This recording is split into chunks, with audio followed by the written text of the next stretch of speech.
sometimes you never know what's going to be asked of you. Like RJ the other week, he was asking me, hey, Jarrett, we're doing this episode about Michael Bay. What should I do? Should I watch these Transformers movies or should I watch these Puppet Master movies? And Jarrett's like, for shits, you should watch that Puppet Master movie, that first one. It's so bad. Get it out of the way. This guy, he borrows this movie from me back in October to watch it for Halloween.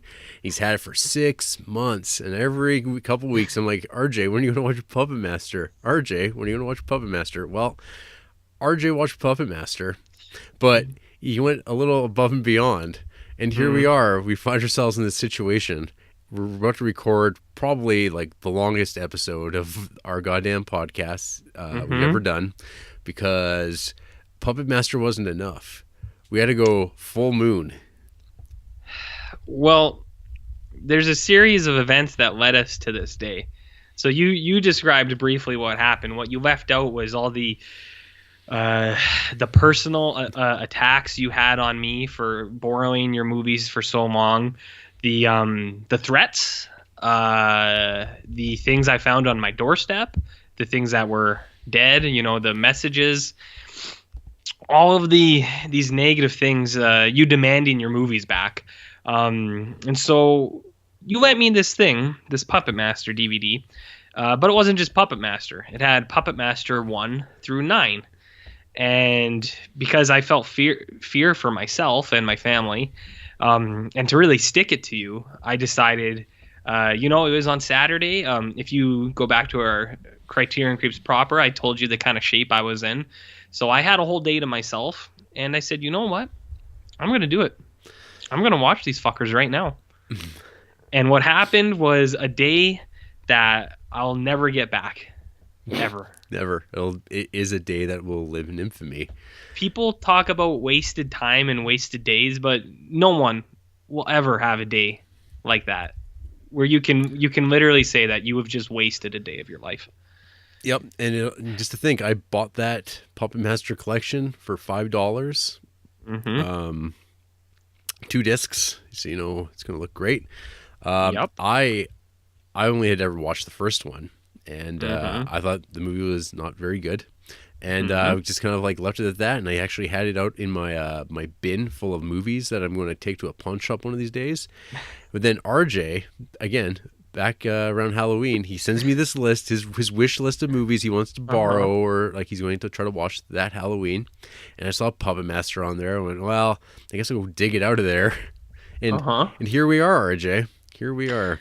Yeah, which... Well, to be sure, this will be an all-time banger of a podcast episode, if only for people to just bask in the pain that we have felt and the horror of what we did. Yes, Charles Band should change his name to Charles Payne.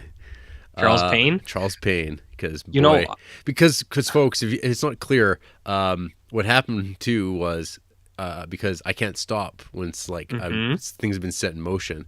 RJ watching all 9 Puppet Masters in one night in a single sitting, in one go. Sitting, mind you. Which I can't fathom to this day.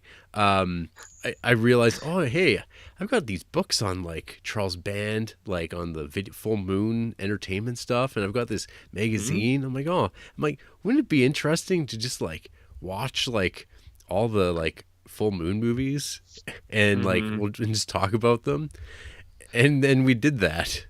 Well, you could say that we're real Sid and Nancy. We're real toxic to each other. Yeah, you're poison, Duncan. You're poison. So you saw me watch these 9 movies, which I did mostly out of spite for towards you, and then you started watching these Full Moon Entertainment Charles Band movies, and then I started watching more too. Because we're both petty and we were trying to get the upper hand on each other. And what happened now is we have probably the biggest piece of shit episode that anyone will ever listen to. I can't imagine anyone will be interested in this. It was a long, hard 10 days, let me tell you. Yep. It's been long and hard. But I don't know, did you... So yeah, what Jarrett said, I watched Puppet Master 1 through 9 all in one sitting. It really sucked. And then we started watching all these Full Moon Entertainment Charles Bands. So I didn't really even know who this guy was until I watched all these Puppet Master movies. And then I don't know, maybe you have some more intel on Mr. Charlie Band and the things that he gets up to. Well, first of all, this is the Criterion Creeps podcast. I'm Jarrett Duncan. RJ Baylog. And this is a Ghoul School special. For those maybe just tuning in for the first time, usually in the month of October, we take a break from our spine by spine, going through the Criterion collection in order of release, and we watch horror movies for a month because we love horror. And I don't know, it's Halloween 6 months away. The night we're recording it, we're in the midst of a full moon. And I don't know, it just seemed like everything kind of lined up, and RJ watching all this full moon and Puppet Master shit. We're just like, hey, let's just start Halloween right now. Let's do it. Why not? Yeah. So I don't know. Full moon is like the opposite of the Criterion collection. One could argue. Some have said me. Yeah. The anti-Criterion collection. The negative universe, the darkest timeline. The darkest timeline. Yeah. So you were not familiar with Charles Band at all, huh? Well, once I started watching all these Puppet Masters, and seeing the overlap in directors and then writers, and then it popped up, and I was like, oh, I've actually seen a couple of this guy's movies, if not like things that he's written or things that he's directed, but just through association, like things that he has produced, right? Like, because he's produced more movies than like anyone you'll ever fucking see. So I think, what was it? Like some of the big ones, like From Beyond, that was one that I had seen. So I was like, oh yeah, I know Charles Band a little bit. He did that, and you've talked about him a few times with, Castle Freak, and he did like Tourist Trap and stuff. So I knew him a little bit, but I didn't really know that he was this. He's a Roger Corman type of character. That's what he's kind of fashioned himself after. But of shit. Well, come on, Roger Corman. Like, well, no. You. If you sat down and did a Corman run of his stuff, you'd be like, he's like Charles Band before Charles Band. I don't think I'm going to do a run of any. I don't think I'm going to watch a movie again ever. Yeah, well, after this, watching like whatever this number of like any one person's movies is not healthy. It's not good for you. No, but I mean, watching this though, I've had changes of my feelings, I guess, toward what this sort of filmmaking is. And I mean, we're recording this in sort of the shadow of like one of the highest grossing films of all time being released. And it's this movie that has like nothing but resources available to it, with like multifaceted stars and production and just this multi-part thing. And like, that's like, yeah, there's some movies that exist like that, but the vast majority of movies that come out, they are made with the constraints of budget and like,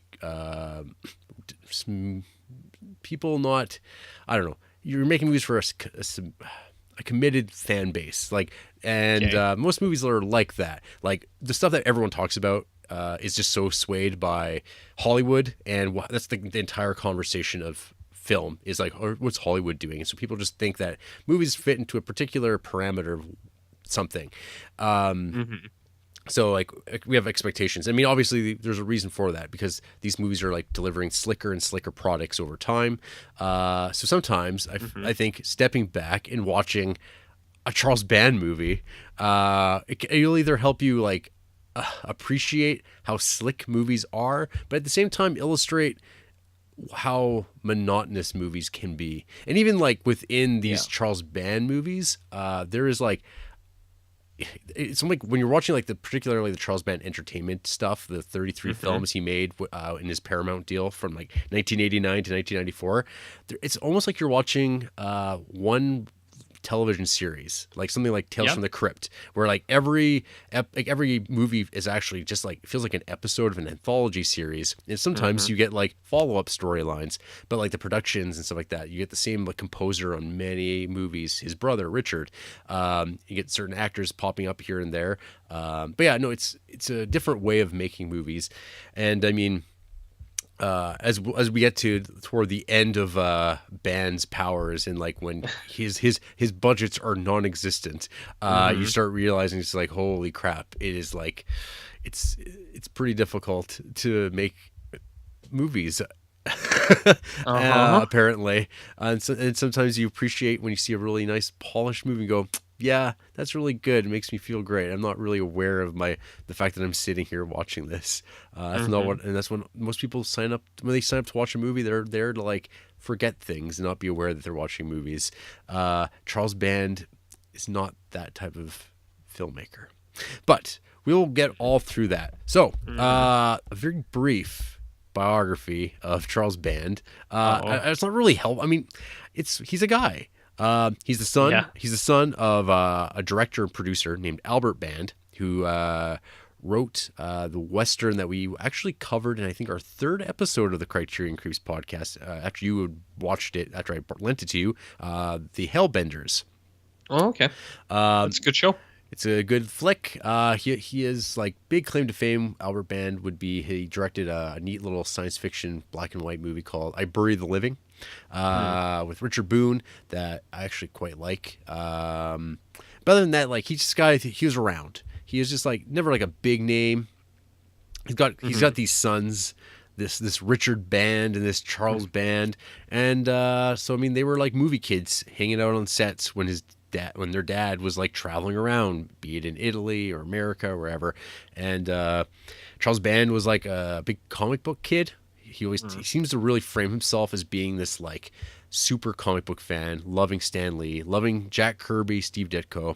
And I guess like the driving force behind a lot of this stuff is that he wanted to essentially make his own universe with his own characters and just like, I don't know, do it this way. Like a lot of it though is like him framing it when he talks about it now is like this whole idea of Stan Lee and like the bullpen and stuff like that is like how to like make unlimited business like opportunities of making stuff, making toys, making movies and t-shirts, and like being like kind of viewed as this sort of like huckster, this lovable huckster. And I mean, that's essentially what he's been doing since like the 70s, like when he actually started becoming a filmmaker in his own right, making some movies on his own. But and then like he's like been a pretty active director himself. But yeah, like you said, like his producer credits like are on a completely different level. Let's see here.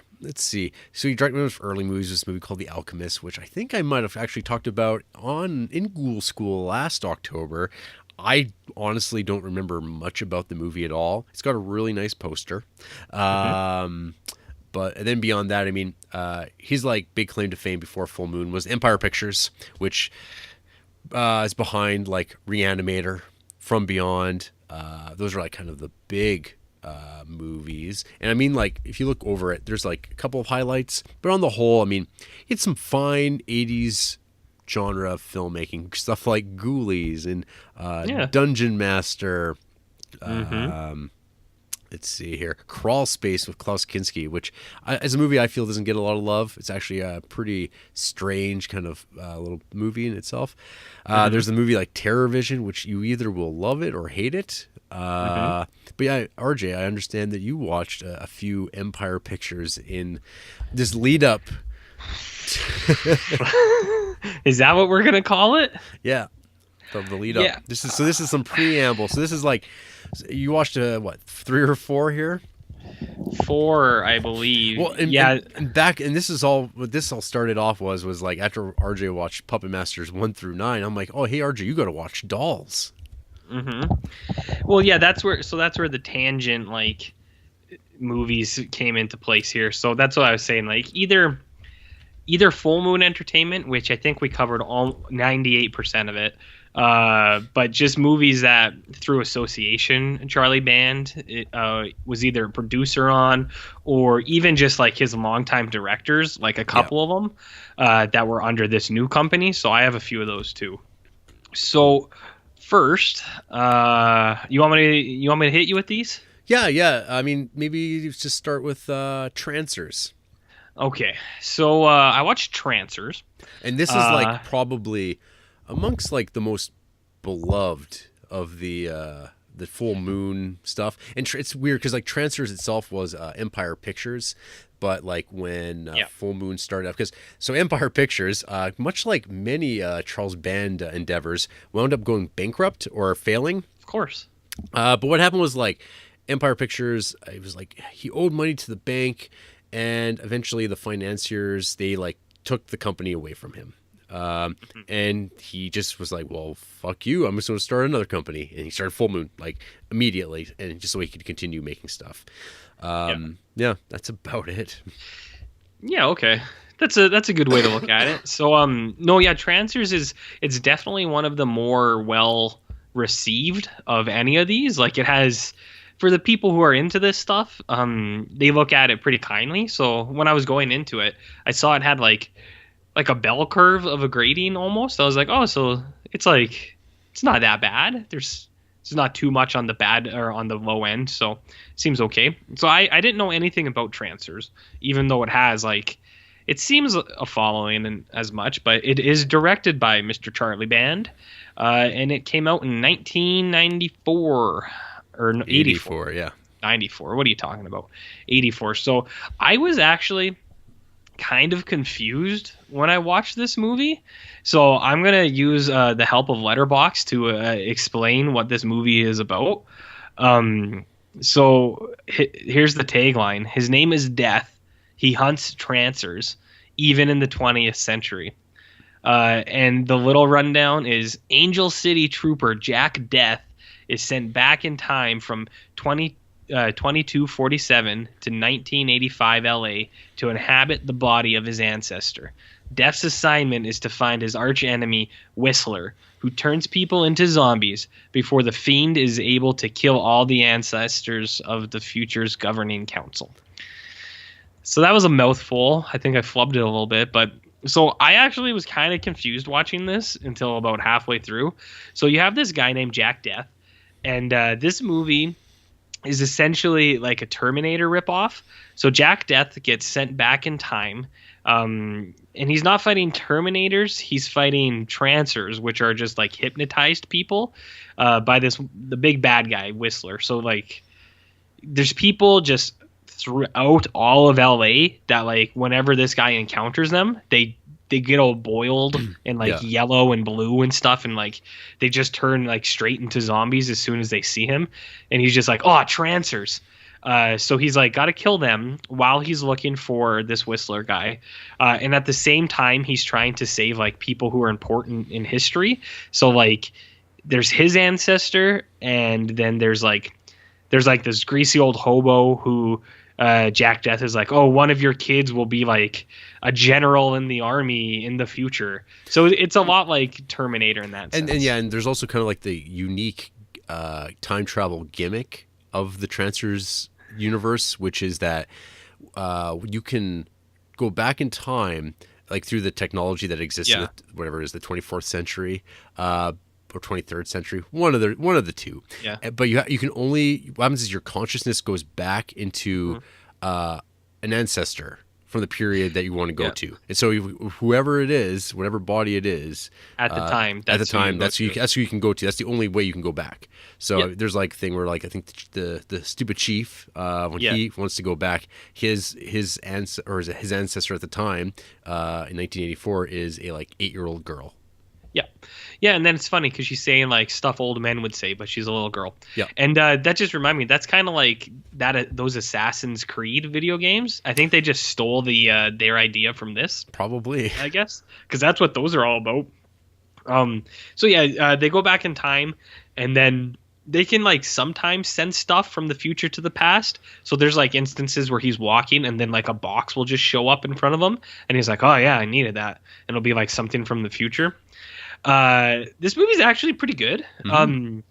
Like compared to all the other things, this one's actually pretty good. It's got like a good I don't want to say like a feel, but the city like feels very, I don't know if it's 1985 or whatever, but it's very lived in. It's got like a grungy kind of feel, and Los Angeles. Los Angeles, yeah, or Lost Angeles, as it is in the future. No, it feels good. Like it's got a really good aesthetic, with like punk kids everywhere, and then like dirty guys and Los Angeles heat. And some of the action stuff is pretty good too. I, And even the I always think of sorry, the Santa Claus in the mall bit is pretty awesome. that one's good. Yeah. So like, there, Jack Death goes to the mall, and a Santa sees him and then turns into a trancer and like attacks him. And there's like little kids everywhere, and they're like, oh, that's pretty good. And it has actually some pretty cool ideas. Like the one big thing is that they have this technology where Jack Death can not freeze time but slow time Yeah. for 1 second in real time. So 1 second in real time, he experiences it as 10 seconds of his time. So it's kind of like Speed Force type stuff where everyone else is frozen for 1 second, but he is like can move around. And it's a cool idea to see in a movie this old.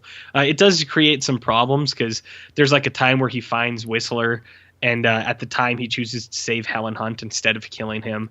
But and like I was watching it, I was like, man, why didn't he just kill that guy? But it's addressed like immediately. Helen Hunt is like, hey, why didn't you just kill that guy? And he's like, well, I had to save you, doll, because like she's his ancestor, but he's also his ancestor, which is kind of weird because like they talk about how they like bang a lot in this movie, and then they get down at some points, and I was like, wait, who is she? Like his grandma? I'm confused. But anyways, Yeah. it was something like that. But that's a thing they use I think twice in this movie where like time slows down and he does some cool stuff. So that was pretty cool. You get a band of hobos in this movie, which is really cool, playing hobo baseball, where they throw empty bottles, and one guy hits it with a stick. That I thought was really funny. And it's got payoff too, because one of the lead hobos, who is the pitcher of the hobo baseball team, later in the movie, he uses his pitching skills to throw an empty bottle at the bad guy's head, and it causes the bad guy to fall off a building. And I thought that was really funny. So yeah, no, Trancers was actually not bad. The one big downside is we didn't. I think you have one more to talk about. This is like a huge series, like 5 or 6 of them, but it just wasn't enough time, man. I Just know. wasn't enough time. So yeah, no, that was Trancers. I don't know if you have anything to say about it. No, I mean, like, I think I've watched this a couple years ago, just like having heard like how much people really are enthusiastic about the movie. Yeah. But I also like at that time went into it kind of knowing about like at least my perception of like Charles Band and what that means, like his productions and the types of movies that he makes. And I kind of went into this and I was like, whoa, this movie's like a really fun, enjoyable movie. Now I won't know if I would like go out of my way to be like, this is like an excellent like piece of like 84 future noir filmmaking or anything like that. Like, because I mean, like you said, like this movie is like kind of very like post Terminator, post Blade Runner, and to put it in the same conversation as that is kind of crazy. And I see some people do that, but that's what people do. But I think this movie is like a very just like, I mean, for Charles Band, it's probably the best thing he directed. Yeah. Yep. And yeah, no, it's like it's a very cool movie. I think people should check it out. But like I said, like we'll get to it later. But yeah, I did watch Transfers 2 this viewing, but neither of us got much deeper than that because there's still there's 4 more, and then there's even like a 25 minute. There's a 25-minute thing that they actually shot in '88 for a unproduced anthology film that will actually we could even talk about it right now. Sure. There was what was it called? Pulse Pounders.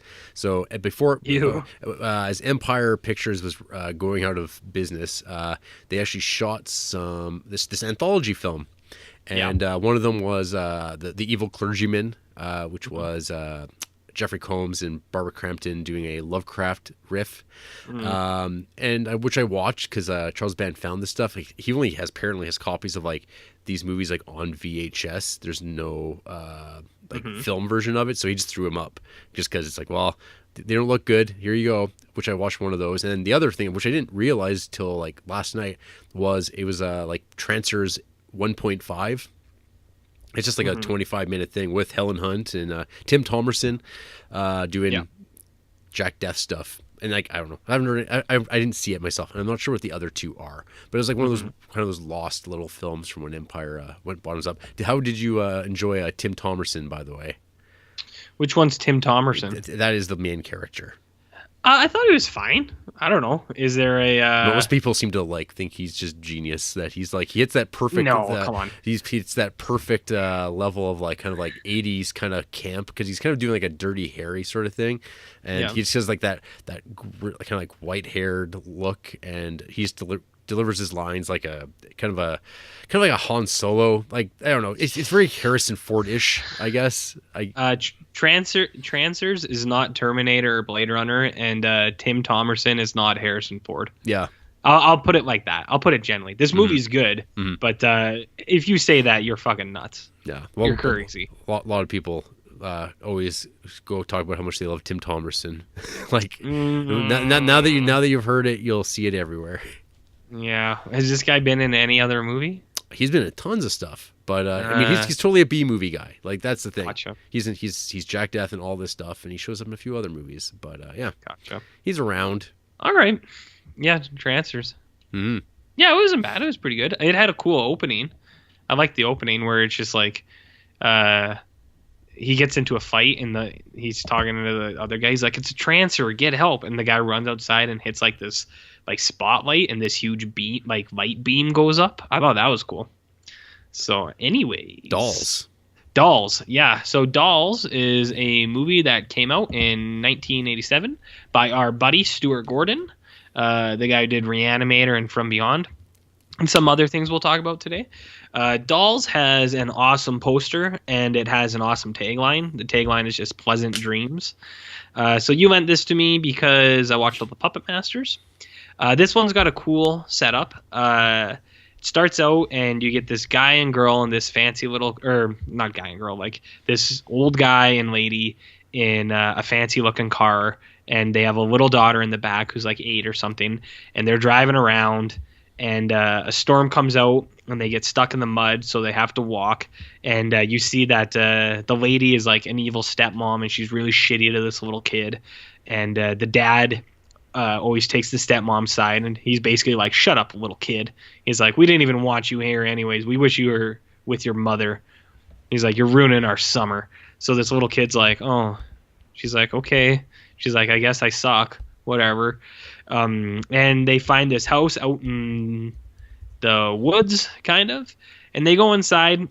It's this really nice, like, old house, like this old big mansion, and there's 2 real old people there, and you find out that they're toy makers, or the guy is, at least. He's like a doll maker, and they're really sweet. And the old man is talking about how children are magic, and there's magic in dolls and stuff like that. And so they're talking, and then some more people come into the house who also got hit by the storm. This guy who's kind of like a schlubby guy, who he reminded me of a character from Always Sunny. There's that guy. I'll think of it some other time, but he looks just like that fucking guy. Anyways, so you have him. And he comes in, he's like, "Oh, I'm really sorry." He's like, "I just picked up these 2 girls, and they're like punk girls, and they're like, we couldn't get out of the storm. Can we stay here?" And the old people are so sweet. They're like, "Yeah, of course." And they let all these strangers into their house. The shitty dad and stepmom go to one room. The little girl gets her own room with a brand new doll that the old man gives her. Because every kid needs a doll. The sweet guy who picked up the hitchhikers, he gets his own room, and you find out that he has like the heart of a child. He's like super nice, and him and the little kid get along. And then you get the 2 punk girls who are really shitty too. They listen to music, they smoke in the house, they get their own room too. So everyone's in the house, and then some people venture out of their rooms, like one of the punk girls, and she gets taken out. She gets killed big time, and the little girl sees it, and you're just like, oh shit! And the girl gets covered in blood. She goes to the dude, the nice guy, and then they start exploring the house while everyone else in the house starts getting taken out. And you find out that they are taken out by the dolls. Like all the toys in the house are coming alive and killing people. This movie's pretty good. I liked it. I liked it more than a lot of the other stuff I watched. Like, I don't think it's great, but it was a pretty decent watch. It's entertaining. I think Stuart Gordon's a pretty good director, so I think he told the story pretty good. I like the ending. I think it's kind of fun. What happens, I won't say, but I don't know. Like you were saying before, like all of these movies kind of feel like Tales from the Crypt type episodes, and I thought this one especially. I was like, this would have just been like a really good episode of Tales from the Crypt. I don't know. There's not anything really that sticks out to me. There's a couple cool scenes where you have life-size people as dolls, and those are kind of spooky. But no, I don't know. I like Dolls. I thought it was a pretty good show. Yeah, I want to rewatch it. Like when I got the Scream Factory Blue a couple of years ago, that was the first time I'd watched it, and I kind of went in with like fairly, I guess, like higher than normal expectations because I like Stuart Gordon quite a bit, and I had not seen this one. But at the same time, I also knew that it was like, oh, it's one of those like Empire Pictures movies, and it's about dolls. And when I think of thinking of Charles Band, like his first like produced movie that kind of like kicks off this thing about dolls that he has is a Tourist Trap. And that's another one that I remember watching. It's a fan favorite. People seem to like some movies, and then you watch them, and then you go, So I don't know. I might have to rewatch both those now and kind of look at them through the eyes of a man who's watched like 27 full moon movies. So maybe it's like, oh, this will really elevate these things. But yeah, I remember like Dolls being kind of just okay, but like it's not being super interested, I guess, in the story it's telling, I guess, was my kind of gist of it. But maybe it's a little bit better than I remember. It's not bad, man.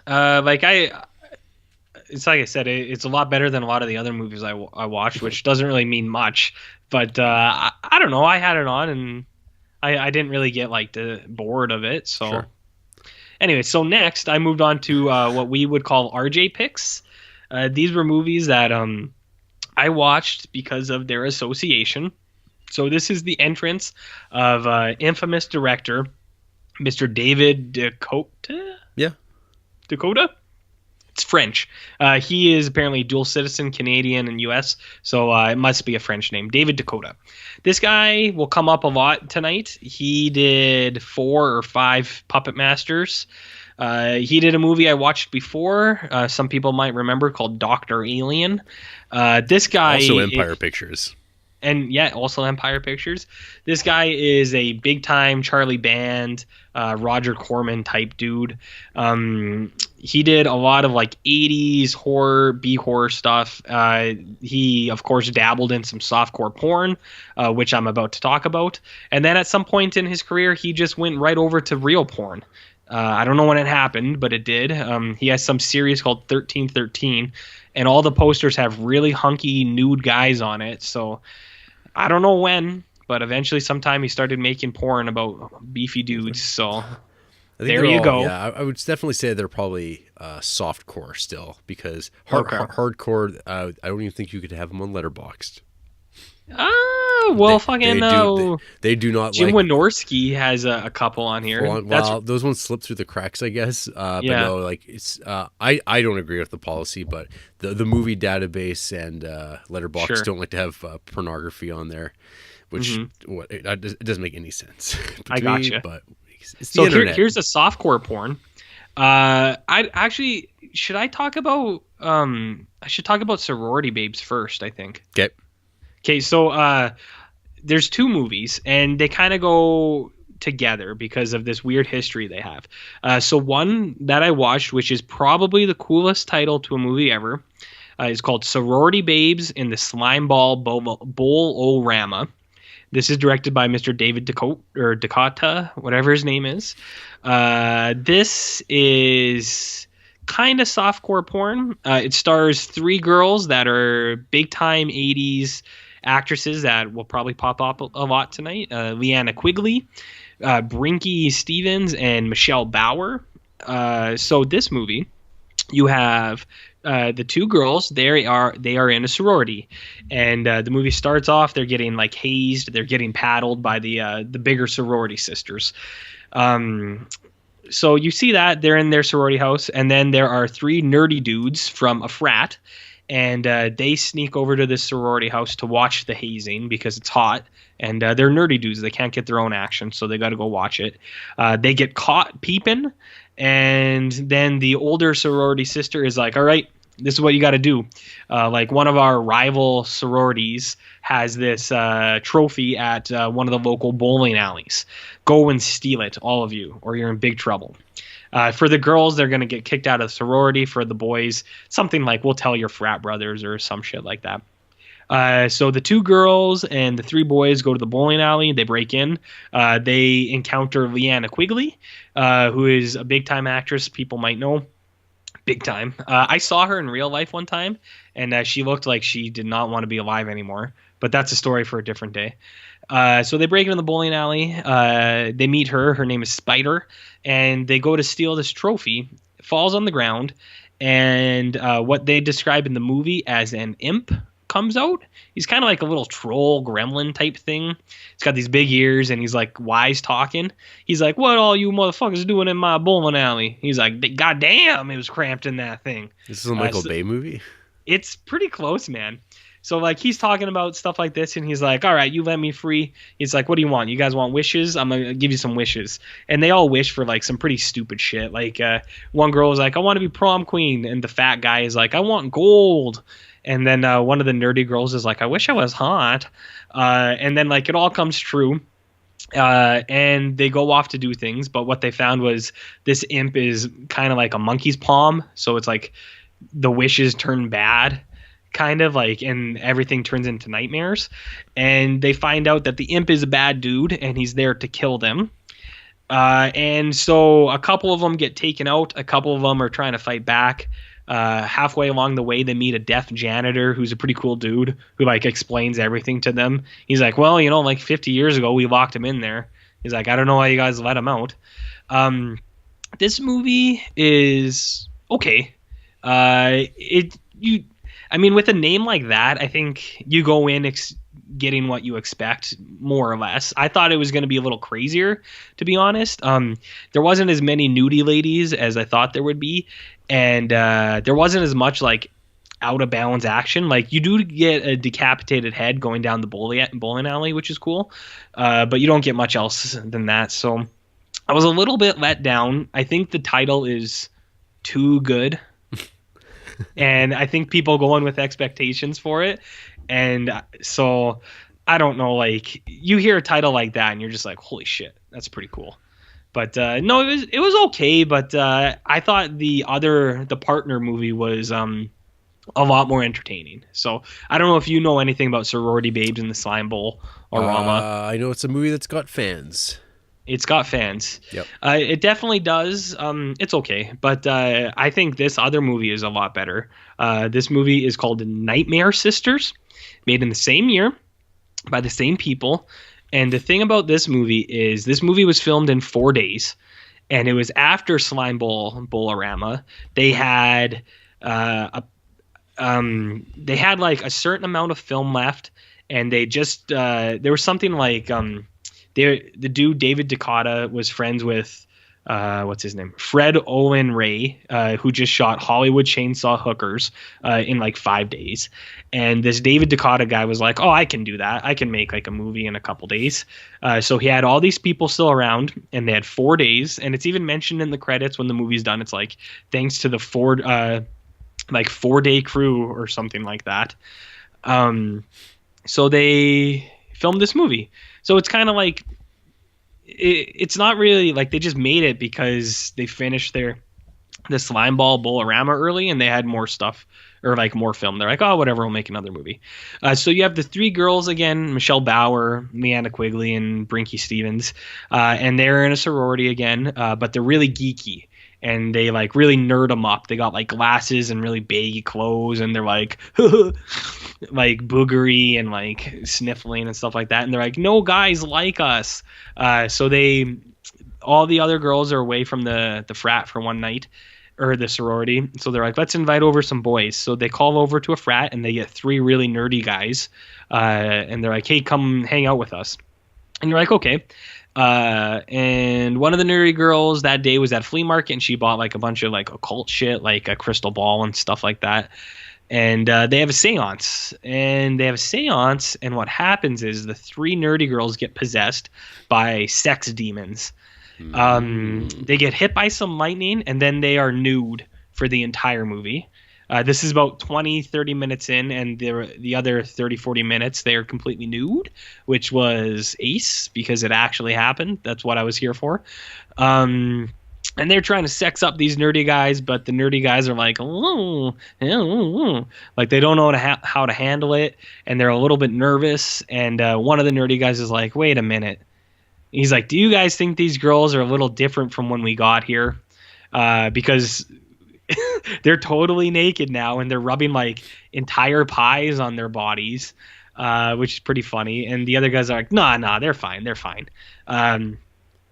like, let's just like, we'll wait it out. We'll look.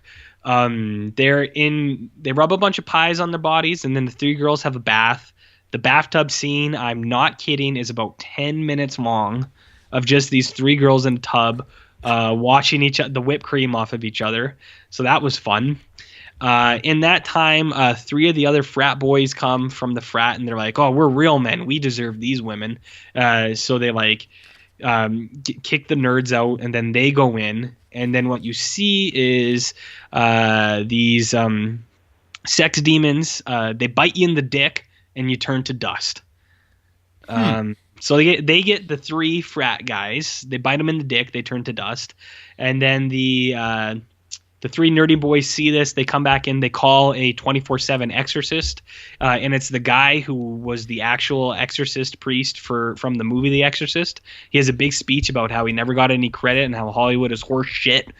And then they have a little exorcism. They get the demon out, and that's it. This movie's pretty good.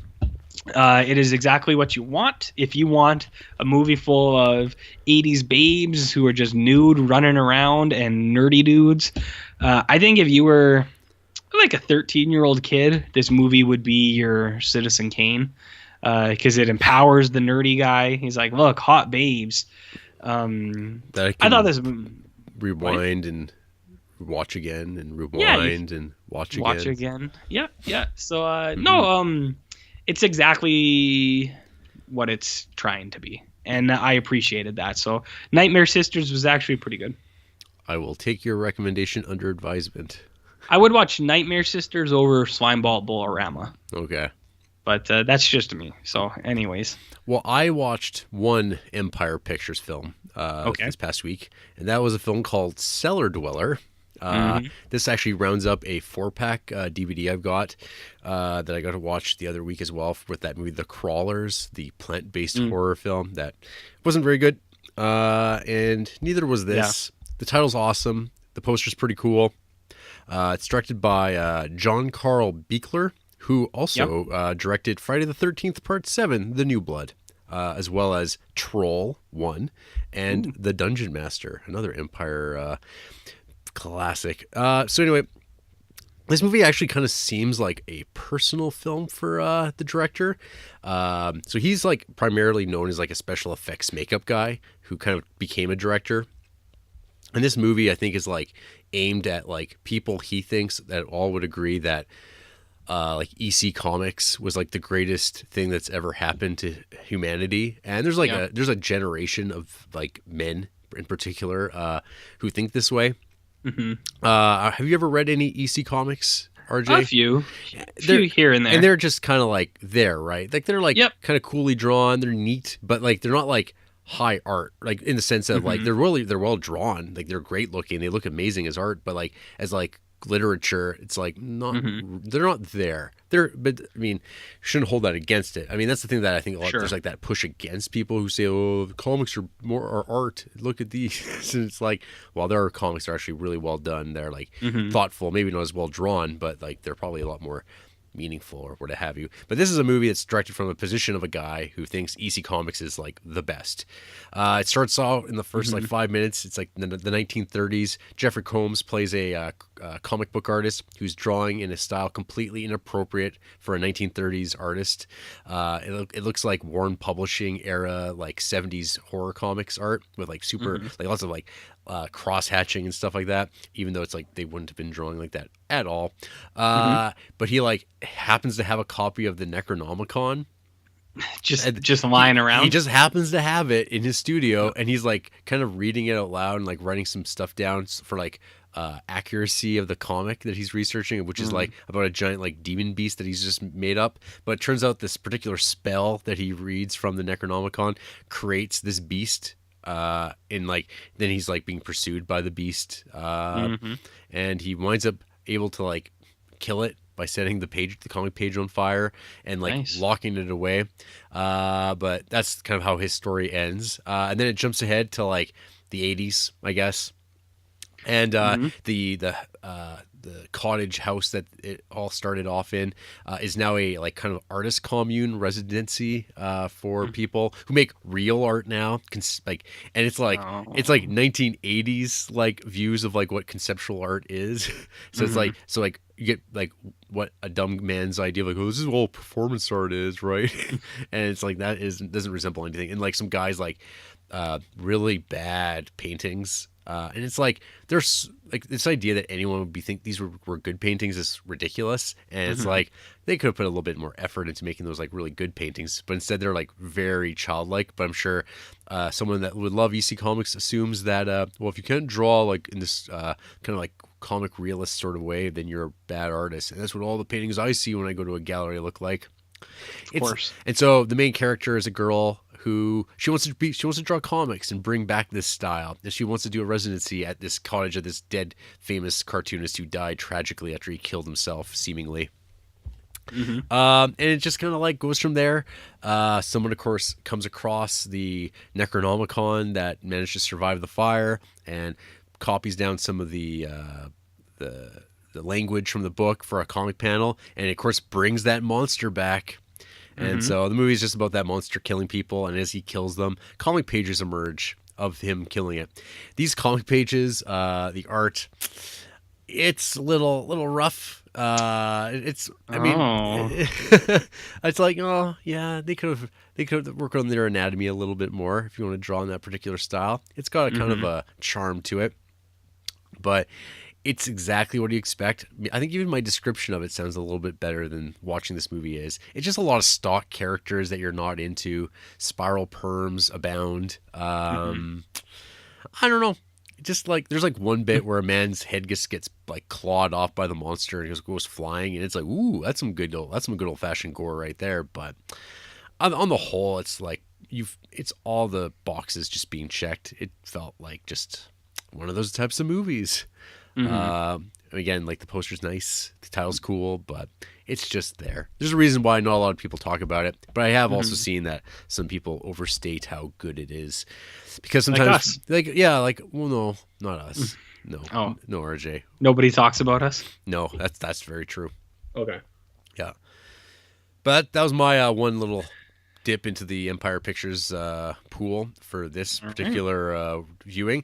That takes us on to Full Moon Entertainment, which I've already mentioned. So what happened was Empire Pictures collapses, and I think old Charles Burns, Charles Band, Burns. Black Hole creator, Charles Band. He's like, well, fuck it, I'm just gonna create my own studio and just keep going from there. He like gets like the whole idea and the pitch for Puppet Master ready to rock, and like he manages to talk Paramount into like like letting him become their direct-to-video guy. So what happened? So Paramount, this is like 1988, 1989. Video on cassette is just huge. There's stores everywhere. There's such a huge demand, and the idea is that if you can make movies that you can just sell to stores, you'll make tons of money. It doesn't even really matter about the quality. They don't have to exist previously. You just have to fill the demand. Because at that point in time, I mean, this is like decades before Netflix exists, where essentially that exists now in a different form. But people would go to a store and be like, oh, I'll rent whatever. So if you had good artwork and a decent title, you would just get people renting you out, and that's all you needed. And Charles Band, being I guess very charming, charismatic guy who's been in business forever and ever, he got Paramount to sign on and be like, we want to be in the puppet master business. A wonderful and prosperous business that it is. So Puppet Master. This is when this movie came out. Yeah, Puppet Master was still one word. I don't know if you noticed that. It becomes two. It becomes two words after this. Nice. So, Puppet Master is a movie. Yes. About a puppeteer, a puppet master, a guy named Toulon. Andre Toulon. And he makes puppets. But he has, at this point, run afoul of Nazis. Before they can get him at this hotel resort, Bodega Bay Inn or something like that. He kills himself, stowing away these animated puppets that he just has that are just walking around. He puts them away. And that's the cold open to this puppet master business. And then it jumps ahead, and we have a scene of these psychics with varying sort of abilities and personalities. They all gather together because one of their number has seemingly told them all to show up. And when they arrive, it turns out this guy's killed himself. And they're like, well, that's weird. I wonder what this is all about. And it just kind of goes from there. Yes, it does. My feelings on Puppet Master is I think this has got to be the worst start to a franchise that has as many installments as it does. There is. Because, I mean, if you're putting it so when I watched Puppet Master for the first time, and I only watched this movie several years ago, when I was a kid, I remember seeing Puppet Master on the shelves in the horror section, and something about it freaked me out a little bit. Yeah. So yeah, you think? I don't know what it is. It seemed like, oh man, Puppet Master, all these little puppets. Man, this looks way too hardcore for me. It's kind of like when I've talked about Hellraiser in the past. Puppet Master kind of fit into that as well. Yeah, no, that's exactly what it is for me too. Because people will remember, if you go back to the very first school, I talk about my history with horror, and the one franchise I just can't watch because my mom made me watch it, and it scared the living shit out of me, which is the Child's Play series. And I thought this one was somehow related because when you're little, you're like it must be the same thing, same idea basically, which it wasn't even that far off because I mean the amount of crossovers that these movies actually did have, it could have happened, and it still might. And then you wait till Demonic Toys.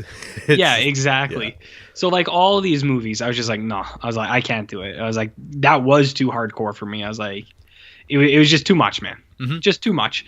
So I had a very similar experience with you. Go on. Oh, so I don't know. So Puppet Master's I just stayed away, and then finally, I'm now kind of like a big horror movie watcher, and it's like, well, Puppet Master's a big gap in my viewing. I should at least watch that first one. Yeah.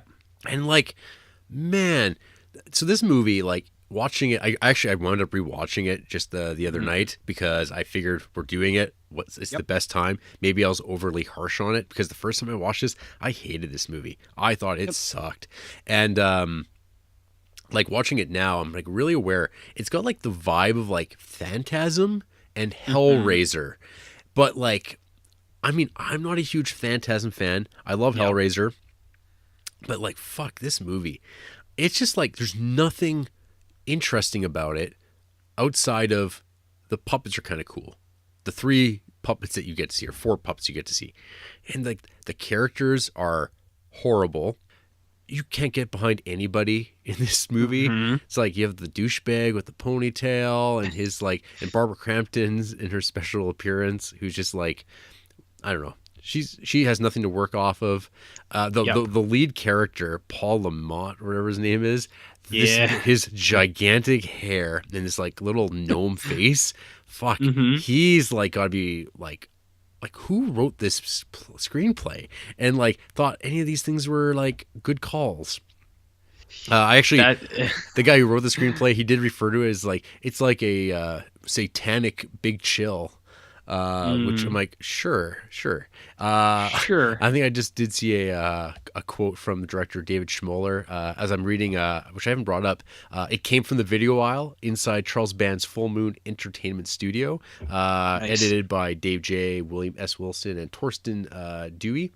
Dave J writing the bulk of it. It's actually a really good book. Like I got this like randomly, like several months ago, and had like no intention of reading it anytime soon. But suddenly we're doing this Full Moon thing. And reading it, I'm like, this book's been like invaluable for like filling in some gaps for me. But David Schmoller was just like, he didn't think anything of this movie besides it was a piece of shit until it really made a ton of money, which it did, selling like 50,000 units to video stores, which it's like, that doesn't sound impressive at first glance, but like when you start thinking like, well, how many video stores were there in America, like in like 1989? And it's like, well, I don't know if there was ever like individually like 50,000 stores, but I mean, if every single one of them bought them, and you think about like the rental amounts on that, and like you're making like $70 selling those tapes to those stores, that's pretty good. That's a pretty good return.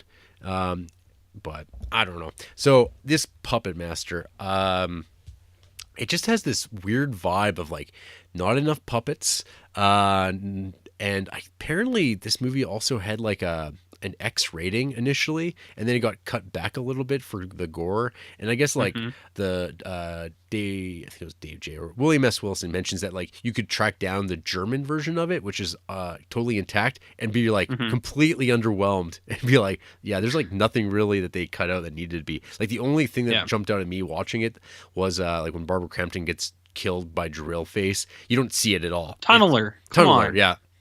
Drill. Jesus, it's like you don't even care about the puppets. It's like, well, I guess I didn't watch all 12, so I'll fill in those gaps for you, baby. So I mean, like, really, I mean, that's enough for me about Puppet Master. This is why we're here. RJ, tell me about Puppet Master. Well, as the world authority on Puppet Master, I have a few things to say. Now, I need to preface a little bit. I watched. And I'll get there. We'll get there. I watched Puppet Master 1 to 5. And I was like, yeah, these movies are okay. I'm on board with these. And then I watched Puppet Master 6 through 9. And something totally changed in how I am as a person. And so at the time, I watched these movies. I had an opinion of them. And then once I saw later entries, I was like, okay, those movies, it totally warped my view on these movies and cinema in general. Like my opinion was just shattered, like everything. So I just needed to say that to begin, because at the time I watched these, I had something in mind, and then afterwards I was like, wait a minute, are those good movies? So anyways, the first thing I'll bring up is that the Letterboxd description of Puppet Master is wrong, and I don't know who we got to talk to about that. But the Letterboxd description says, Toulon, a puppet maker, discovers an ancient Egyptian potion he uses to bring his creations to life. His puppets become murderous little demons and escape. Distraught, the master takes his life, which is in no way what happens in this movie at all. Not accurate. I don't know who wrote that, but they've never seen this movie. I think this movie has a wicked intro. Toulon is working on his puppets, and he's got scouts out. He knows the Nazis are coming, and he loves his puppets. They're his best friends. So he hides them in the wall of the hotel.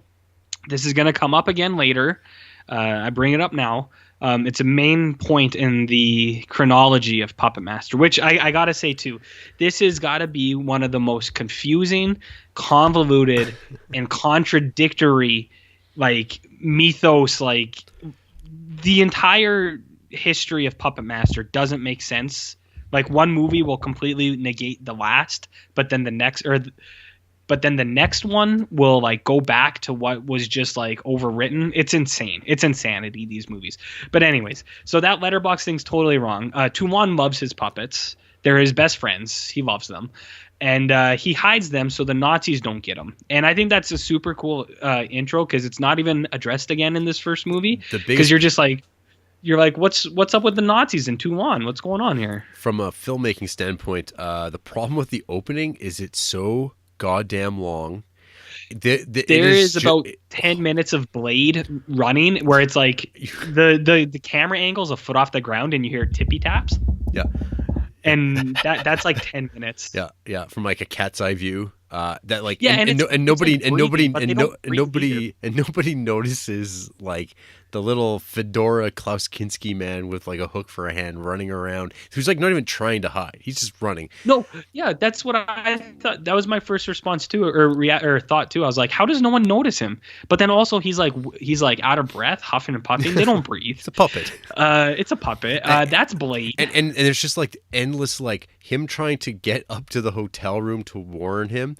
Which it's like 10 minutes long, and it's just these like guys in like Nazi fedora and trench coats walking around this hotel endlessly, like they're walking up and down to build tension in quotes, and then when Blade gets there ahead of them, he just goes, "Oh, hey, I know we saw them coming," and it's like, oh my, like what was this? Like it's just.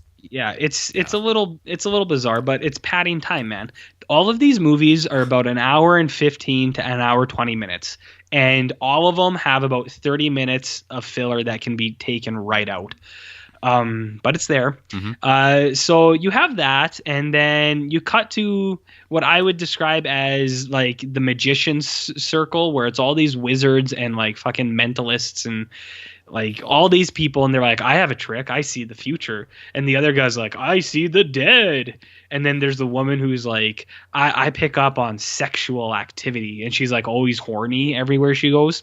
And you're like, all right, this is like an awesome idea, this sounds wicked.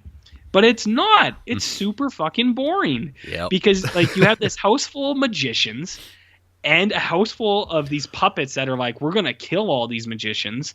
And somehow it's still boring. Shitty characters. That's the biggest problem. Shitty characters. There's not a good character in this movie. No, not at all. And I think it really overreaches. Like, it almost tries to be like abstract art house shit. Like the guy who sees the future, he always sees like this tuxedo mask Sailor Moon character dancing in this ballroom, and it's like alluding to it all the time, and it goes back to it, and you're just like, what are they building up to? And then even the end, it's got huge ideas. It's like, I'm immortal now, I'm this other guy, and I'm just gonna punch you in the face. Yeah, it's like we discovered Toulon's like secret, and he's like, I control the puppets now, and you're just like, what the fuck? You're like, who is this guy? So I think you were right where it's like, this is the worst first movie ever to spark such a huge franchise, like series of movies. If it was number 2 or any of the first 5, this feels like a part 5 in like in a franchise. Where the character, like the puppet characters, are already known, and you don't have to introduce them again, and they're just dropped in. This feels like a number 5. Whereas if you had either Puppet Master 2 to 5, if any of those were the first one, I think that would have made way more sense. Like, yeah, I can see why they made fucking 12 of these. But the first one's really, really kind of weird in that sense. Looking back too, in retrospect, it does actually have some better use of the puppets than a lot of the other ones do, like a lot of the later entries, where it actually has puppets killing people. You actually get to see the puppets move a little bit, where it's not, I'll get there, but like you actually get to see some animation in the puppets. So it actually has some decent stuff, but more within the first 5, I think one is easily the weakest one, because it's just boring. Of the first 5, This is the I can only talk about these movies in 2 sections, 1 to 5, and everything after, because it is like it's such a difference that I'll get there. Well, I mean, the biggest difference will be that after 5 there is no budget, and it's like that's a big thing. It's huge. So we're going in chronological order. So Yep. I did some heavy lifting here. Yes, you And did. so I've watched the next three Full Moon Entertainment films, which I'll talk about a little bit because we don't want to be here forever. I watched Mhm. a little film called Shadow Zone. The Yeah. only thing I really remember about Shadow Zone now is it's about a guy who goes to a like some sort of government facility where they're doing experimentation, and like, it is like kind of this movie. This is like because I was kind of watching these all out of order, and then I just kind of worked my way back. This is the thing that really defines to me like that Charles Band Full Moon aesthetic, which is like Hmm. it's not intentional. It's just like you either have Richard Band's music, which I'm so sick of after like 10 days of listening to Richard Band music. Uh I, huh. I hate the farty synth sound so bad. He's not Farts. fart. It's farty synth. It's just like it, ugh. Nice. You know it to hear it, and every one of these goddamn movies seems to have it. And then when he's not on it, and you listen to someone else, you're like, oh, what a breath of fresh air. Even if it's like just a mediocre score, but it's just like not Hmm. Richard Band. So Shadowzone's Fart. kind of like it's like an Alien knockoff, essentially. Really? Yeah, well, but that means there's aliens in it. So Oh, there's no aliens. okay. It's just like there's like a biological thing happening, Oh. and they're trapped in a facility. Oh. And it's got that James Hong, the Chinese food restaurant waiter or host from that Seinfeld Hmm. episode. He's a scientist. Nice. And there's just scenes where it's like characters are talking at one another. There's no music. There's just kind of like a low hum in the background, and there's a Hmm. lot of that. Um, no, like How days much? much. I'd say at Much. least 70% to this movie. I don't Nice. know. It's just a story about a guy and he's trying to save a girl, and a bunch of characters who are miserable, Hmm. hate their lives, hate their jobs. They're all just, yeah, they all hate each other, and they're all Hmm. doing things, setting up the next attempt at like being a spooky movie. But it's just nonsense. This movie, like, there's nothing to recommend about this. Um, the only reason I even know about this movie is because it's on that list of the 33 Full Moon Entertainment movies, and it was the second Sure one. is. Couldn't tell you anything Nice. about it.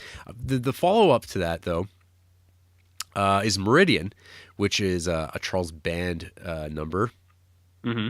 and stars Sherilyn Fenn of Audrey fame from Twin Peaks. Oh, cool. I would actually say this is probably amongst the stronger Full Moon Entertainment offerings. Hmm.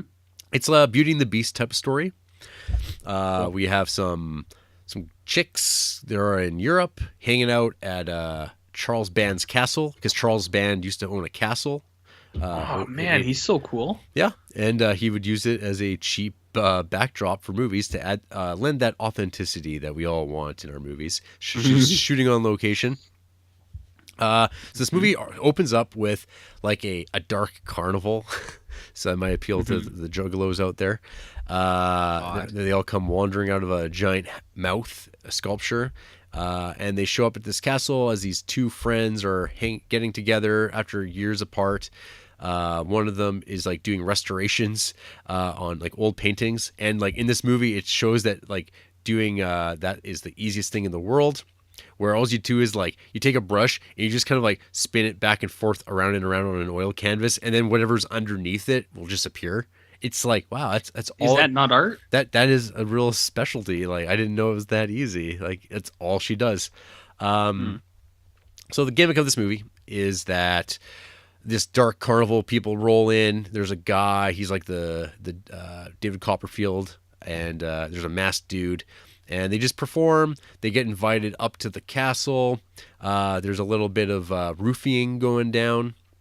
Oh shit. You know, we get like dual, like basically date rapes happening. What? Yeah, we had dual. Yeah, because what happened was it turns out that this magician dude, there's two of them. They're like twins or something, but one of them is a werewolf, Hmm. like a real. Okay. Yep. Is that important to the sexual nature of the plot?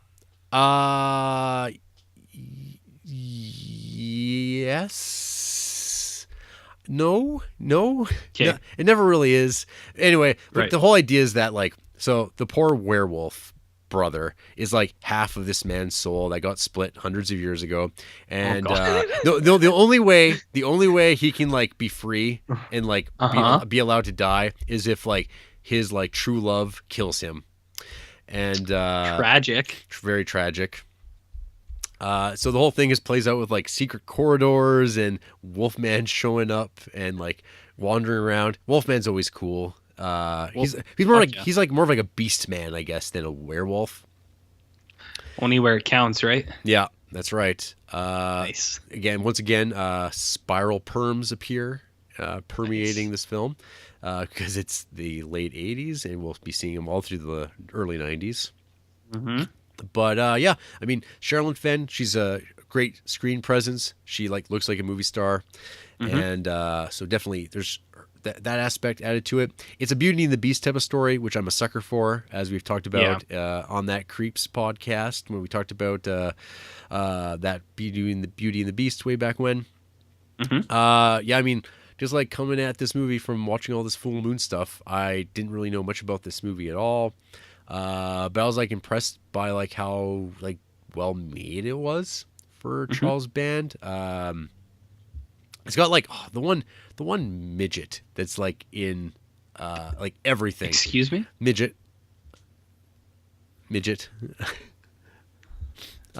He's in Warwick like, Davis? no, not that one. The one from Seinfeld? Yeah. Is it that one? Yeah. Oh, okay. I'll look it up. Yep. He's going. he's in a ton of these movies. Nice.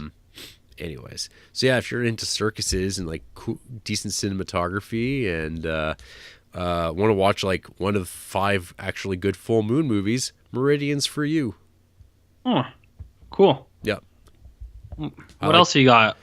Well, I also watched Crash and Burn, which has got like one of those like all-time legendary misleading movie posters with like a giant robot on it, and you're like, fuck man, Crash and Burn, this is gonna be wicked. It's gonna be just fucking giant robots fighting. No. It wasn't? No, this movie was made out of spite by Charles Band because Empire Oh. Pictures was keeping Robot Jox, which is a robot fight movie directed by Stuart Gordon. So he lost that movie to Empire Pictures, and I think like just like he decided, well, I'm going to make a robot movie after all. So he did Crash and Burn, and he made sure that like because that movie was like already well made at the point that Empire Pictures was going out of business. He like went out of business, started a new company, filmed this movie, and managed to release it months before Robot Jox came out. But this movie, like people just like who watch it just complain about the fact that you get about, I don't know, 2-3 minutes of like robot action, and the rest of it is just it's like a mix of like The Thing at times. Like there are scenes that are full on ripped off from The Thing, where people are like all sitting around trying to figure out who's the skin job because everyone's everything's about Blade Runner. And like they're like cutting their hands and like dropping their blood because if their blood's not, if it's like you'll be able to tell if they're synthetic or not. So this movie's set like in a post-apocalypse kind of dystopic future. A guy's going again. It's like almost the same idea as like Shadow Zone. It's about a guy going to like some sort of facility. In this place, it's like a television station. And like, oh well, I can't leave because there's like a thermal storm coming from the sun, and we don't have an atmosphere anymore.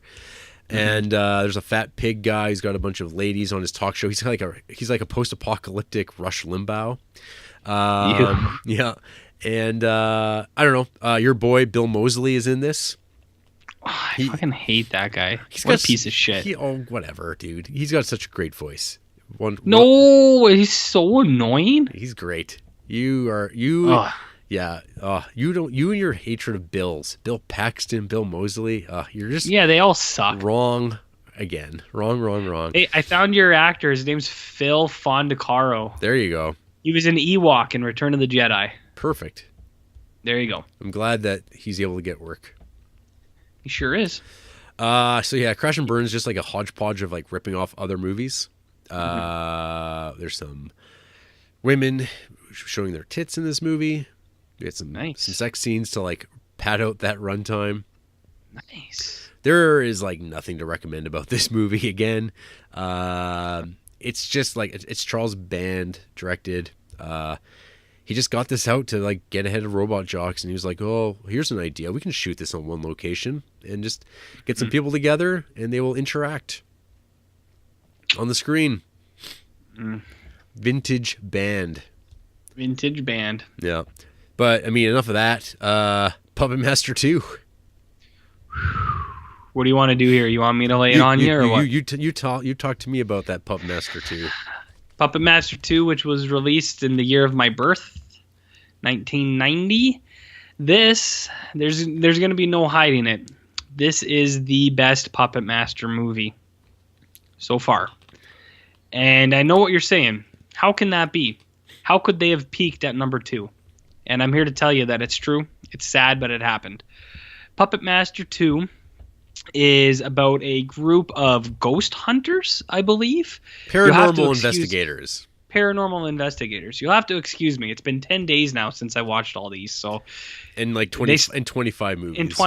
And I watched them all in one day, so they all started to meld together. So, you keep me straight if I ever wander. But anyways, so you got paranormal investigators, and they go to this kind of mansion by the ocean, which will be the setting for Puppet Master 4 and 5 as well.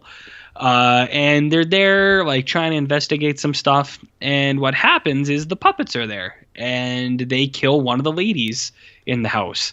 And the other, like the kids that are there, they're just like, oh shit, there's some real shit going on here. What's up? And then you're introduced to probably the best character in the franchise, which I called the H.G. Wells style creeper, like the Invisible Man type guy. This movie has an awesome resurrection scene at the start.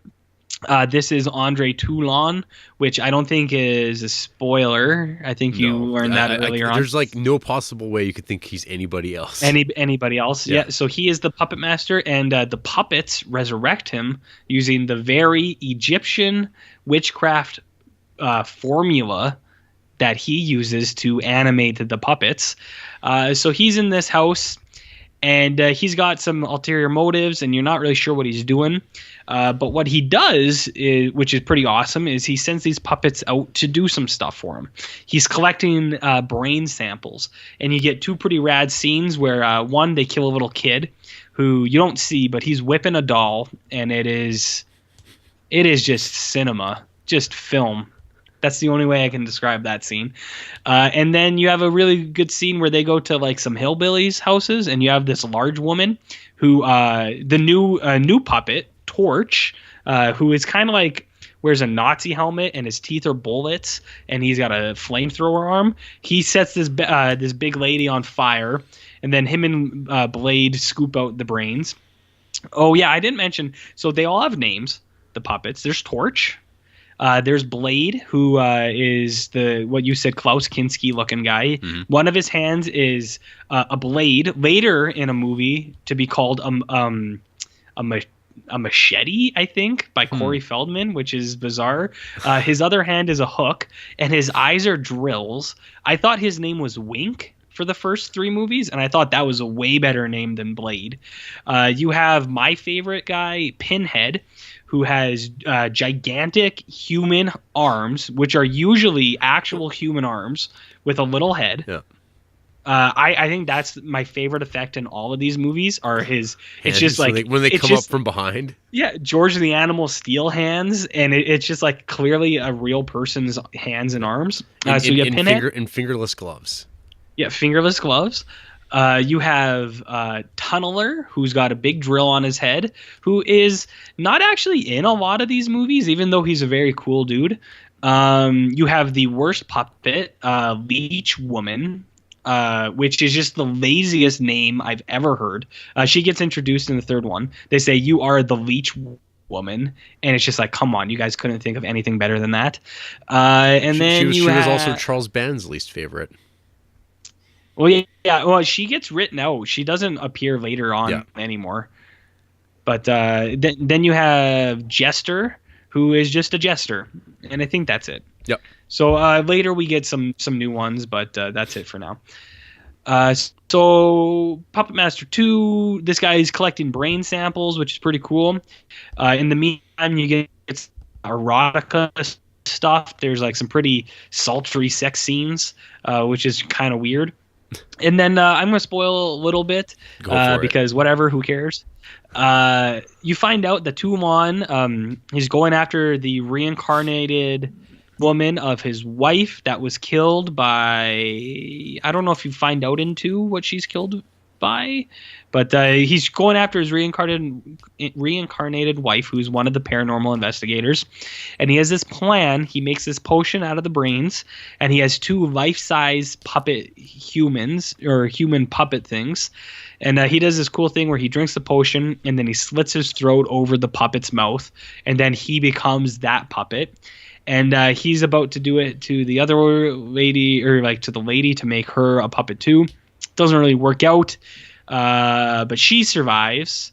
And then like later you see the movie ends, she's driving with the puppets, and it's kind of funny because there's a scene where someone's like, what about all those unanswered questions? And someone else is like, it doesn't really matter. I thought that was really funny. And then there's another thing that's really funny is the creeper guy, Tumon. He's like really petty. There's a guy who's like, oh, I like listening to music, and Tumon comes up and picks up his vinyl, and he's like, oh yeah, this is pretty nice. And then he just drops it on the floor and breaks it. And he's like, ooh, whoops. Anyways, this is the best Puppet Master movie. A lot of people think 3 is the best. I disagree. I believe 2 is the best for a number of reasons. It has a couple cool scenes and a couple really cool images, which I'll put out on the Instagram later. I was saving them up. I'll put them out in a big post. But I think the creeper dude, like Tumon, looks really cool. And I think this one actually has the puppets doing stuff, which I like. Because a lot of these movies, the puppets don't do fucking anything. So they're actually doing stuff in this.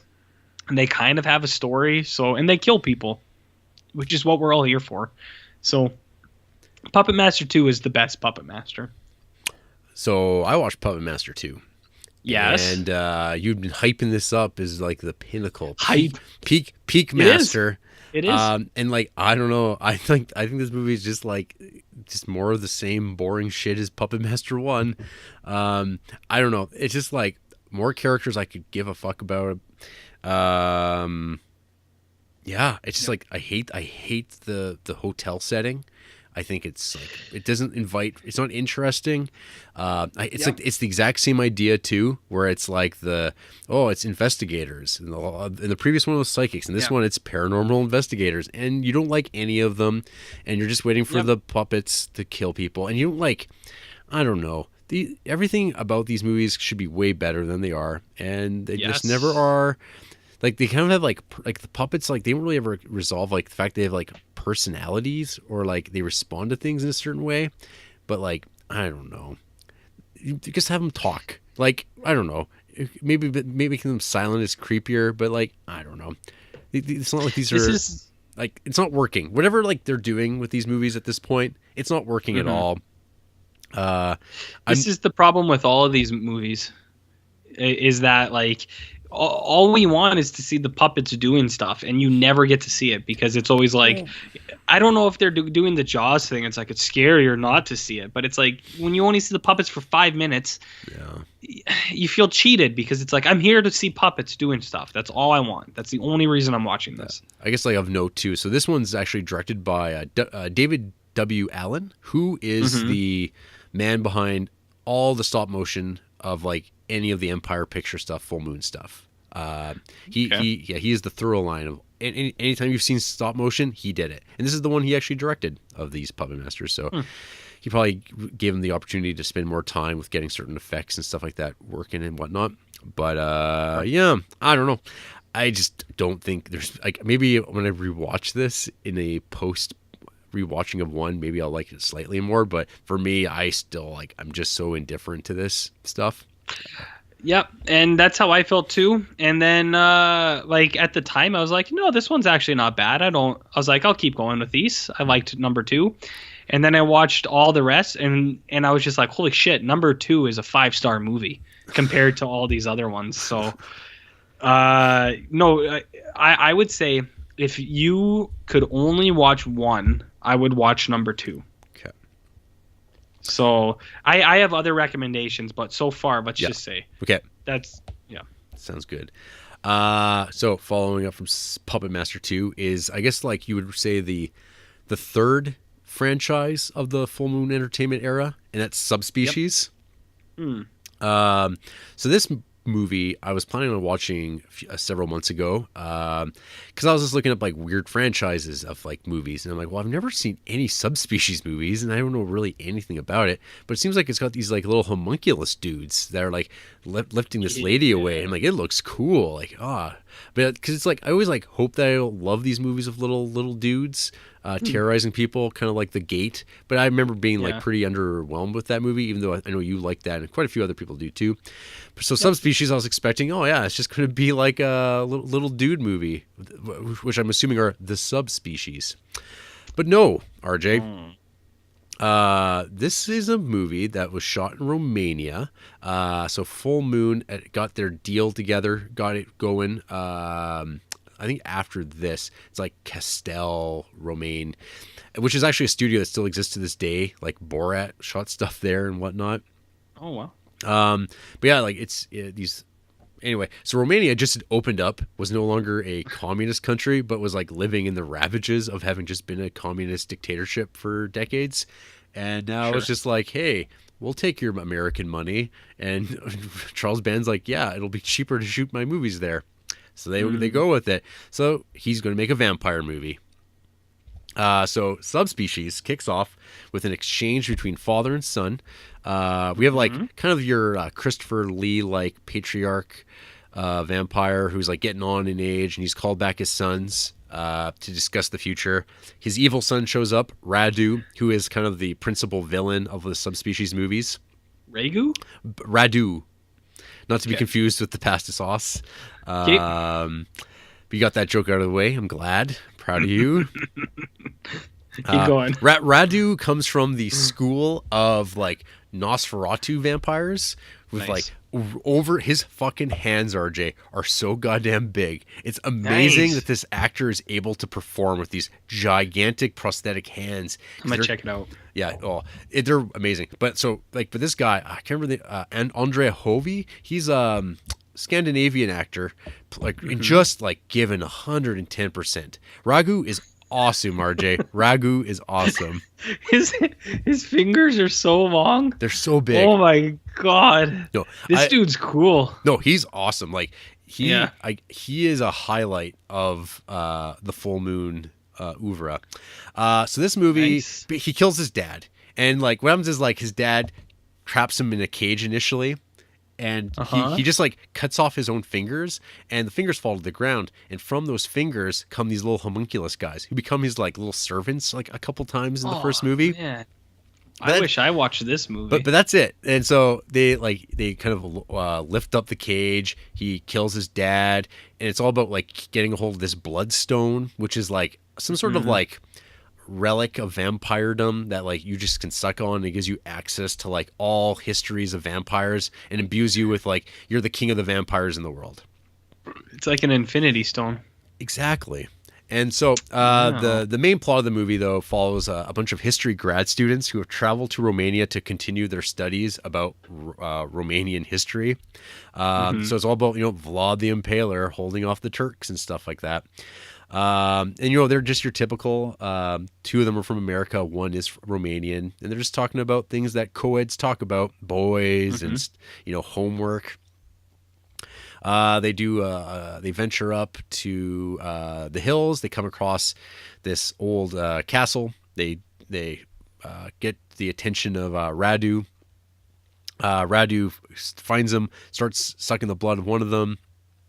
They also come across this handsome young man who's also an expert in animal behavior, who just happens to be around doing a study on nocturnal animals. And like, What's his name? RJ? his name's RJ. He's a very striking guy, and he's very obviously that brother vampire that they made a comment about earlier in the movie. Because there's like so few people in this movie, you're like, oh, so he's a vampire, right? Because he does the stuff only at night, and he just happens to be around there, also doing his studies at the exact same time. And recently arrived. That's fine. So anyway,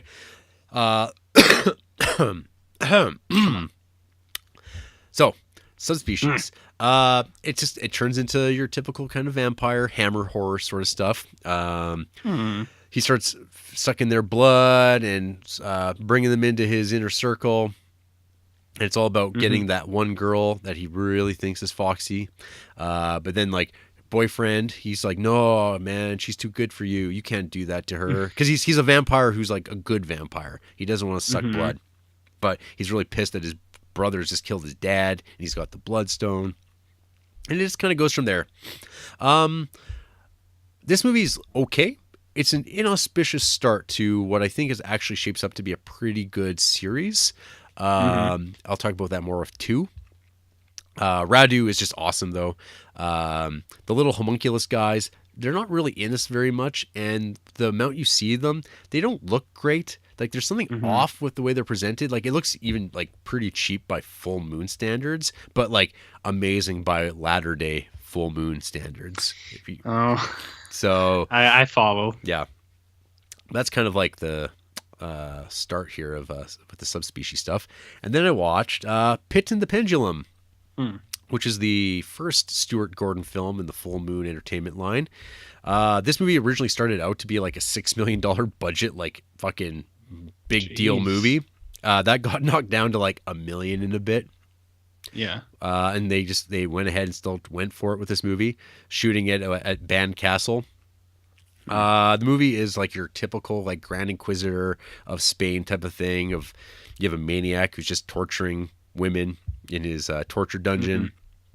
Innocent people getting targeted because they're like sex perverts, these Inquisitor types, and just like the like oogle hot ladies under the pretense. Are they Italian?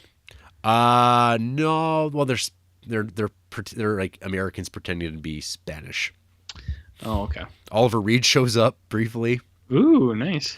But and then, yeah, Lance Hendrickson is the mad Inquisitor. Jeffrey Combs is in this as well. It's just like an aide. Tom Towles, Otis from Henry Portrait of a Serial Killer is in this, and he's like a real piece of shit. Nice. He's just so good at like making you go, fuck, I hate that guy. Oh, he's good. He's great. What a great presence Tom Towles is. So this movie I watched a few years ago when I was like kind of trying to get through all these Stuart Gordon movies I hadn't seen. And at the time I was kind of like, yeah, nothing great. Like, it could be way better. Like, this is like after watching The Devils with Oliver Reed. And that's like an all-time classic movie. And watching this sort of similar handling of the material, it was kind of like, it could have been better. On a rewatch in the context of Full Moon, this movie's amazing. It actually feels like a movie. Stuart Gordon just like brings so much quality to how he makes movies and how he presents the stories. He understands like structure and characters. Like, hey, you have to have characters that people actually are in support of and like are rooting for. Give us some like genuine like grossness and like scenes that are memorable. And so, I mean, the whole thing is like, this is like kind of like launching off of like the Corman Pit and the Pendulum movie, which is of course out of Edgar Allan Poe, and this kind of mishes and mashes with Edgar Allan Poe stories fairly loosely. Of course, it always has the problem of that I've always brought up with like when you're portraying witches in movies, the idea that like in like these like unjust witch hunts that there's actually real witches. It kind of complicates things. It's like having a movie about the Holocaust where like, oh, actually, there are some Jews that are trying to take over the world. You just don't tell that story. But with witches, because it's not real, but it was real or was believed to be real, you can do with that. But I don't know. It's fucked up. Yeah, but witches were real. But women are real. And are you sure? I'm pretty sure. Last I checked. Oh, weird. Anyway, so that's always like an odd thing. It's a we've talked about it before at length. Yeah, it's a goofy little thing. We're not worth really complaining about, but I'll just mention it here. This movie's like very good. I would definitely recommend it if you're a Stuart Gordon fan. I can't imagine if you're listening to this episode this deep in, you are not a Stuart Gordon fan. But yeah, it's good stuff. Sure, zany. And then also I watched Trancers 2. Ooh, shit. Was that any good? The sequel to Trancers. So it's been a while since I watched the first Trancers. So watching this, I was reading about how this movie was kind of made. Like this movie was made like quite a while after the fact, like 9 years. Mm-hmm. And what the idea was, well, just remake Trancers essentially. Like, so it's the exact same story, Oh. but it's a sequel. Like, it's like he's still like, so Jack Def is still living in Los Angeles, hanging out with Helen Hunt, who's still in this, amazingly enough. But there's like the brother of the bad guy from Trancers. He's traveled back, and Nice. yeah, and it's played by Richard Lynch, who is like going to show up in Puppet Master 3 as As who? the basis of Blade. Oh. Yes, yeah, he's a weird looking dude. Richard Lynch is kind of awesome Yeah. in other movies. Trancers 2 is just kind of there. It's okay, but there's some real lousy comedy in it. When you're watching Trancers, some of that comedy is like it works, but here, boy, they just go to that well over and over and over again.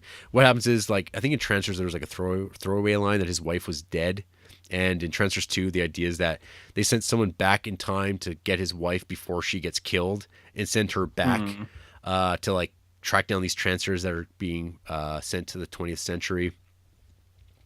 And yeah, that's like the movie is like, now he's like, well, now I'm in two different. I'm my wife that's dead in my future. She's back, but I'm married now to Helen Hunt. So it's that sort of stuff. There's some cool little slow motion bits that are always fun in these Trancers movies. At least in the 2 that we watched, because we didn't watch 3, 4, and 5 because we're bad people. We can just say we did. Yeah. No one will fucking. No one will challenge us on this. Yeah, it's true. But yeah, this movie was like just okay. And again, there's like a kind of a big cult around these Trancers and Tim Thompson's character or depiction of him. It's just like they're okay. They're decent, but I don't know. They're like, I mean, they're kind of a break from like the usual like horror stuff, because they're kind of more just like kind of sci-fi movies, I guess, in contemporary times, with like zombies. But yeah, Trancers 2, cool. It's nothing great, but maybe on a rewatch it'll improve. I always wonder if I rewatched Trancers if it was better, because I don't really remember too much about it. It's fine. I don't know. Puppet Master 3. Ooh, yes. Puppet Master 3 is called Toulon's Revenge. This is often hailed as the best in the series. This is the first one directed by Mr. David Dakota, who you remember from Nightmare Sisters when we were talking about Decote. David Ricotta, Decote. Yeah, we were talking about him about 2 hours ago.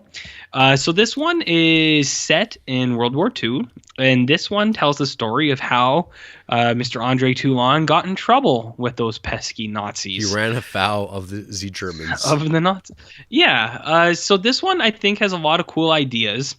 And like, I think it was good to go back and show the story, and they kind of build on that mythology a bit more. Like, so all these movies have like this Egyptian mythology kind of supporting them, about how like Toulon learned this ancient secret from Egyptians, and like it's a little confusing. But anyways, this like touches on it a little bit. You don't really get a full story. And they've already changed the timeline here too, because now it's 1941 and he's still alive, and even though he was killed in 1939 in the first movie, whatever. There's no consistency at all. This is the most convoluted franchise ever. But so you go back and you see that he was like in Germany. He was like a doctor scientist type thing, even though he was like a puppet maker. And he had animated these puppets. The Nazis wanted it. And he was like, no. So they killed his wife. So he's like, fuck you.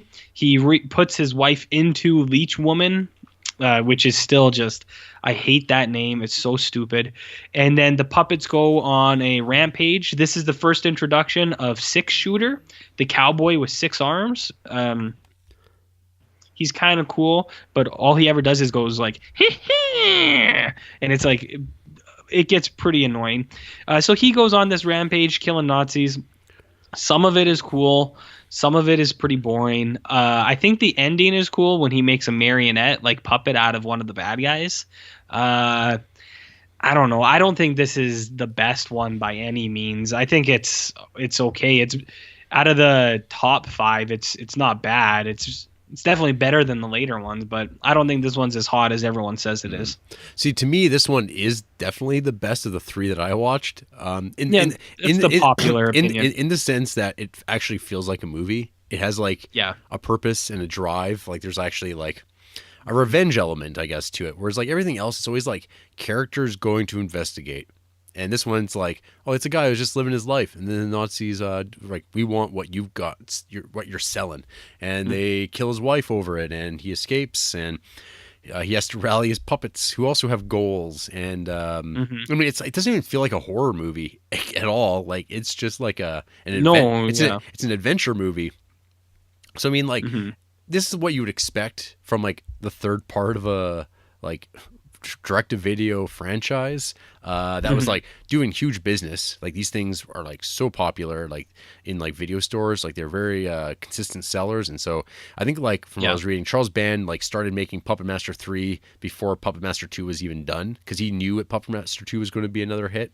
And so I mean, this movie's got a little bit more ambition. It finally breaks from the goddamn hotel for one movie. Yeah.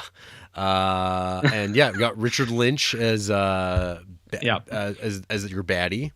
And like, yeah, I'm not sure in 4 and 5 did they explain where a 6-shooter went and why he wasn't in 1 and 2? 4 and 5 is even crazier, and I'll get there. But 4 and 5 has like it throws out like it creates this whole new timeline of like what's going on in the mythology of Puppet Master. So 4 and 5 stand out on their own as something totally different. Okay.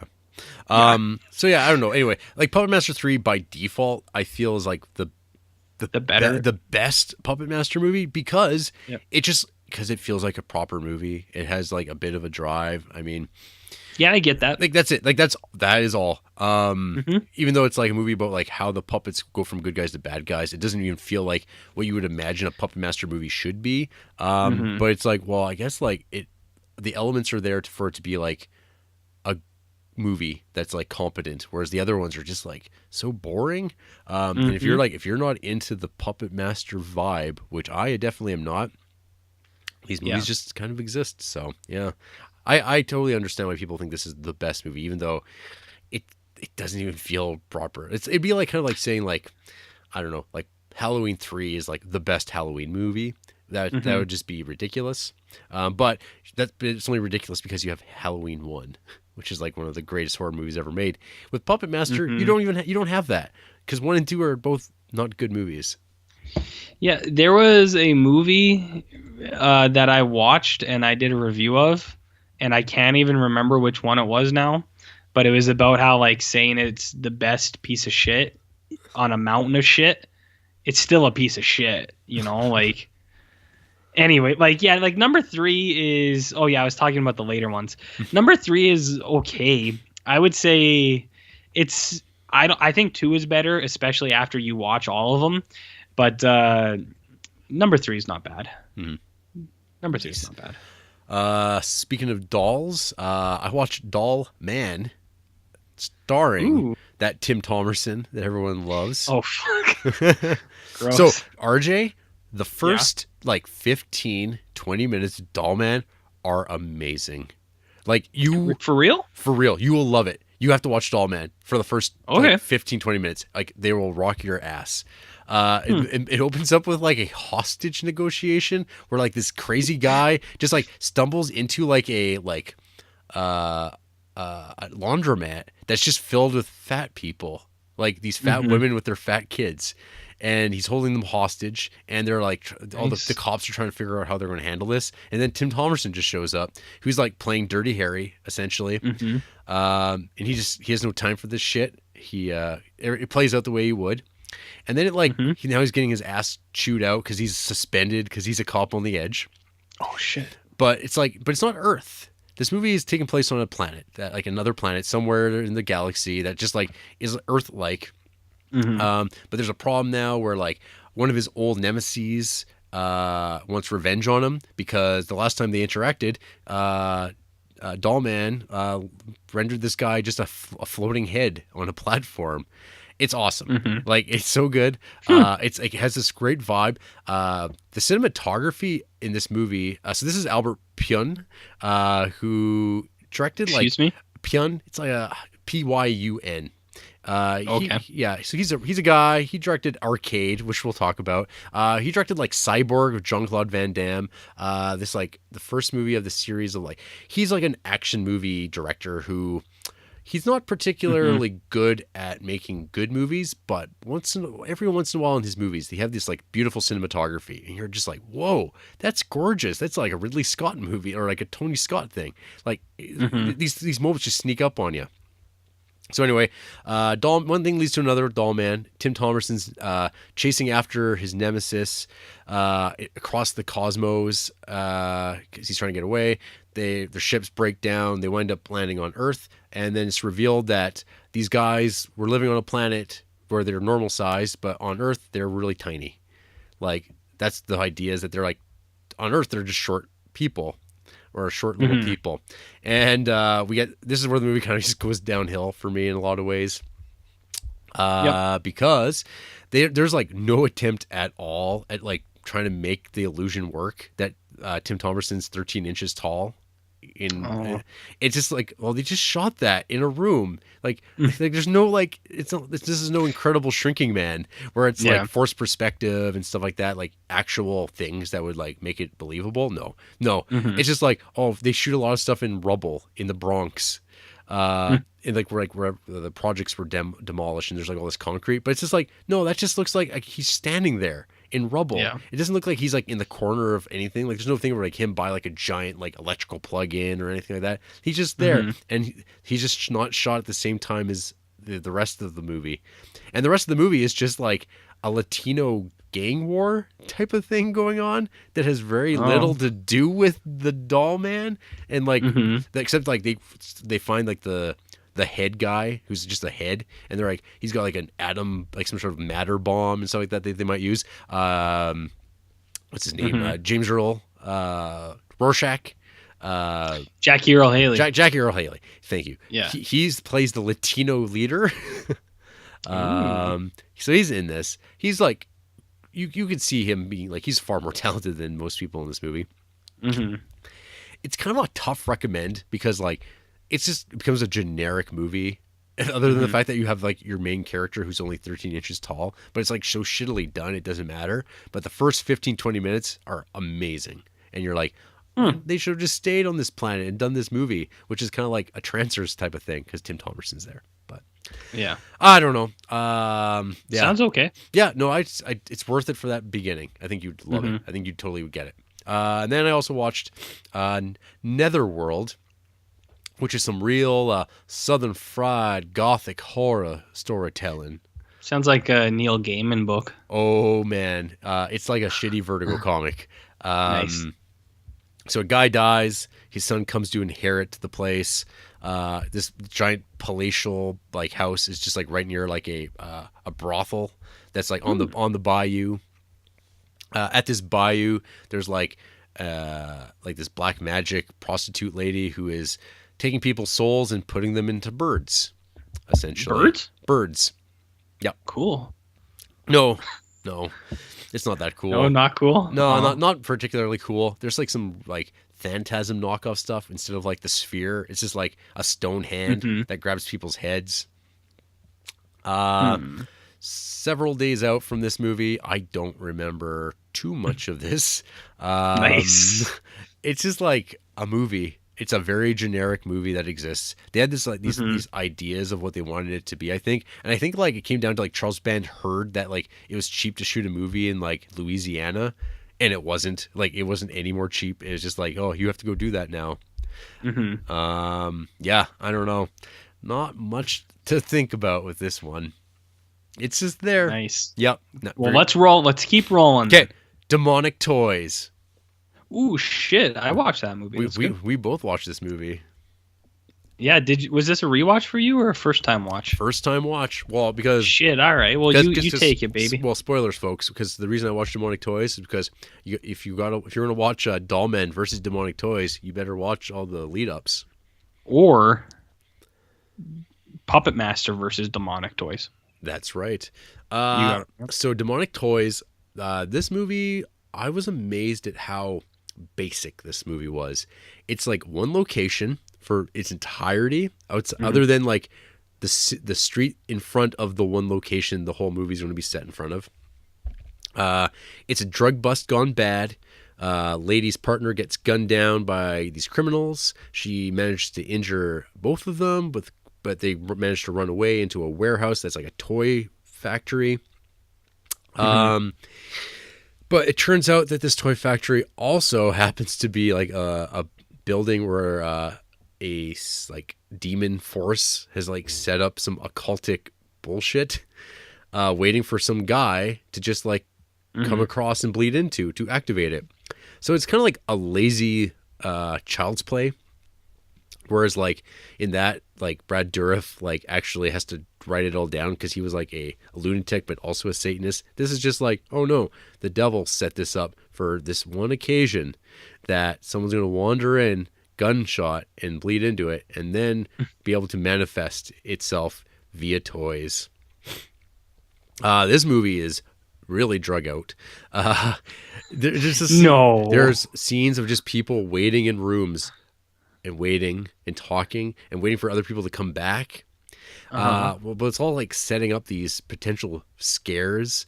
This movie, it just feels like a knockoff of so much stuff. Again, Hellraiser is in there, Child's Play, but it just goes nowhere.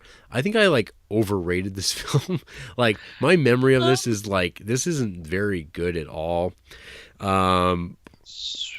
It's like, it's not Puppet Master bad, but I don't know. It seems like David S. Goyer, who wrote the screenplay for this, I think he had a lot of like good ideas that are completely blown by the director not being able to like communicate atmosphere well. Because this movie has no atmosphere. This is like where I was becoming annoyed with like the Charles Band vibe, like just like characters talking with no music underneath it, and like when you do get music, it's like fucking Richard Band, and I don't know. This movie felt like an eternity where it's like when it's all set in like one building and people just going back and forth. It's like, oh, come on. The one thing I'll give it is like, but they don't even pull it off that great. But they're like the way they depict the demon is this kid with like long fingernails and like trying to get inside this woman's mind, and you get the flashback to like the history of this demon and stuff like that, and trying to get into that womb. But it's just like, I don't know. It's just like not a very well made movie, and it's hard to even like have a feeling about this thing. So I know what you're saying. So this is the first David S. Goyer that we're going to encounter. There's going to be 2 or 3 more. I think you're right. He had some pretty cool ideas, because I think he does. Dude wrote some of the Dark Knight and the Batman movies, so I don't know like what portion. I'm suspecting Jonah Nolan wrote most of it, but like he had some part of those. So he kind of knows how to write stuff. And I think this movie has a few cool ideas. Like, I really like the demonic possession stuff. I like the ritual stuff where they're sacrificing people. I think the little kid demon is cool when he's in his clock, like, reality playhouse thing where they, like, they go to a different realm. I think that is pretty cool. I really like how some of the toys come to life. Like the teddy bear is really cool when it turns giant and just like hulking through things. I think this movie is in a really funny way like a God versus the devil thing when you get the little like toy soldier guy come out and it's God, kind of. Maybe not God, but like a good spirit versus a bad spirit. I think that is pretty funny. This movie has some amazing dialogue, like when the little kid says he's gonna shotgun out the birth canal. And then I think you had one that you thought was pretty funny. Oh, yeah. I think it was about like, because there's like one of our protagonists. He's like a Yeah. guy who hates his fast food job, and he's like just smoking in the back room, and the like uptight manager's like, "Is that a cigarette I see on your lips?" And he responds, "No, it's your dick." Mm-hmm. Classic. Yep. It's Classic. like, wait, why is his dick in your mouth? Like, there's like no follow up. Yeah, it doesn't make sense. Yeah. But I think that's funny. Puppet Master plays in a TV for like 2 minutes in the background in this movie, so we got some overlap there.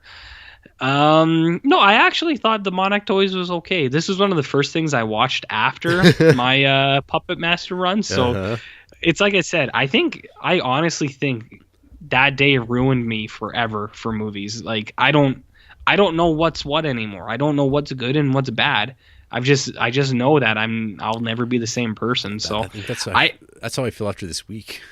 Yeah, I know. That's why it was like, should we do the podcast? And it's like, well, we fucking better, because if we don't, we're just gonna watch more and it'll never end. Mm-hmm. So would you like I actually like Demonic Toys. Would you like to hear what David S. Goyer had to say about Demonic Toys? Yeah, lay it on me. So these films were relatively early in my career. This is from his website talking about working for a band. Like many people, I was a fan of Stuart Gordon's films Reanimator and From Beyond, so I was intrigued when I got a call from Band to come in for a meeting. Band was an affable guy, an unashamed schlockmeister in the Roger Corman tradition. His office was decorated with large-scale painting reproductions of old Ditko and Kirby Marvel comic covers. Band made me an offer: write 2 low-budget films for him and I could direct one of them. But the deal was I had to write them each in about a week's time. He showed me about a dozen posters with pre-sold titles. I picked Arcade and Demonic Toys. With Arcade, I figured I could do some kind of AI internet gaining self-consciousness kind of thing.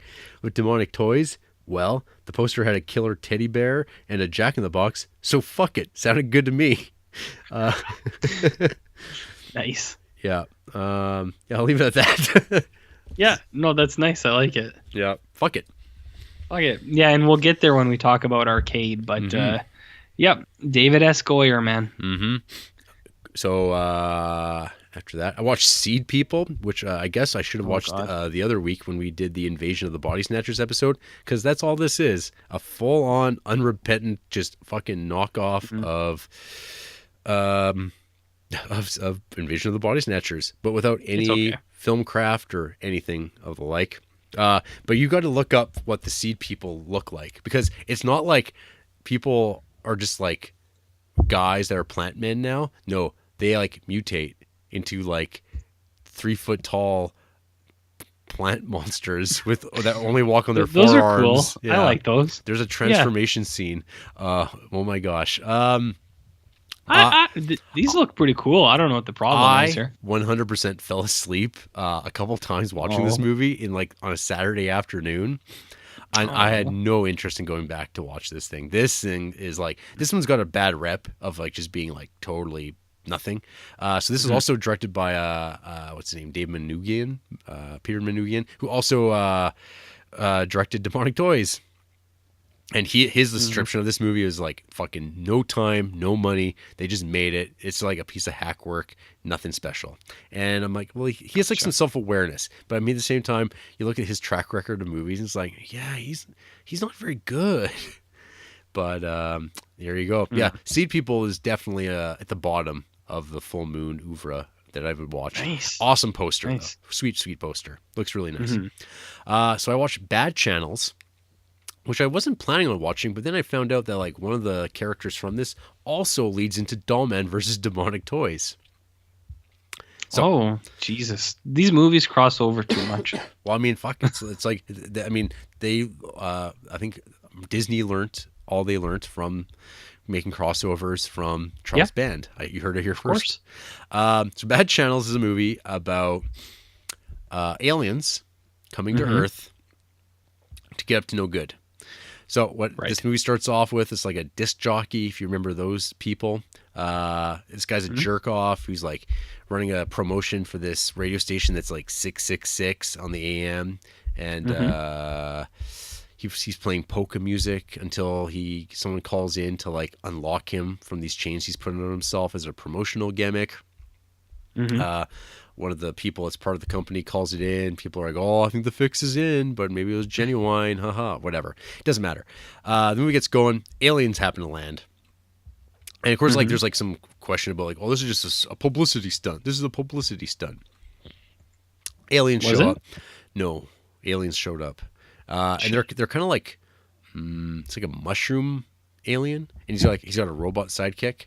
And they're just like going about their own business. Like you can't do anything about them because they're way like their technology's way more powerful than just like a regular person's. So they're just like doing stuff in the radio station. And what they're doing is they're using the radio to broadcast this like brainwave inducing hypnosis thing on women around that are established in the film. And like they basically get seduced by like rock bands that show up. Like Blue Oyster Cult, who does like I think all the music in this movie, but they're doing like different styles of music. Like for different women, they'll be like, I'm really into punk music, I'm really into metal music, I'm really into ballads, and like those do like a song that like they start dancing to, but no one else can see, and then they disappear and they wind up in a test tube. And these aliens are like collecting foxy ladies. Nice. That's the movie. Is it good? It's fun.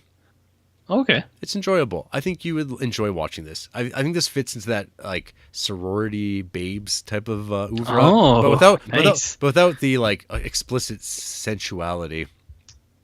That's what I'm there for, dude. Now it doesn't have that, but I think this movie is goofy and it's like exactly what you expect. I mean, it feels like 5 years too late.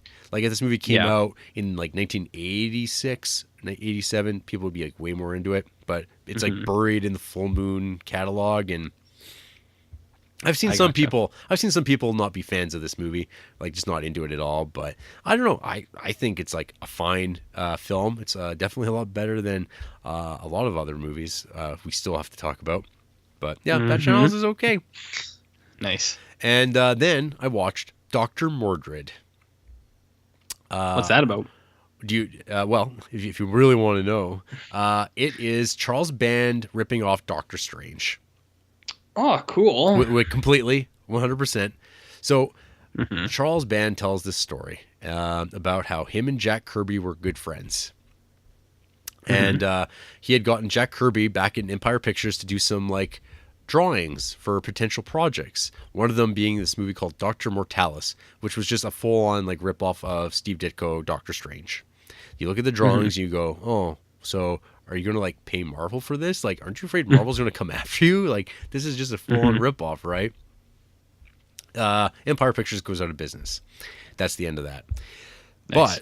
But, so, Charles Band decides at some point, I'm going to do Dr. Mordred. And I'm not going to pay Jack Kirby for his ideas either. And nothing. Like, I'm going to make this movie finally. It's going to star Jeffrey Combs as Dr. Mordred. And he's got an amulet. He lives in New York. He has an apartment. And he fights, like, Dr. Baron Mordo-like villains. And that's what our movie is. There's, like, a monitor. Oh, it's just blatant. But this movie, you could definitely feel that, like, way more effort was put into this movie than any other Full Moon movie, like the budget and stuff like that. Like it feels like more like it feels like a real movie, and it's Charles Band directing with his dad. And I mean, watching this movie, I couldn't help but like kind of appreciate it for like a low budget 1993 superhero movie.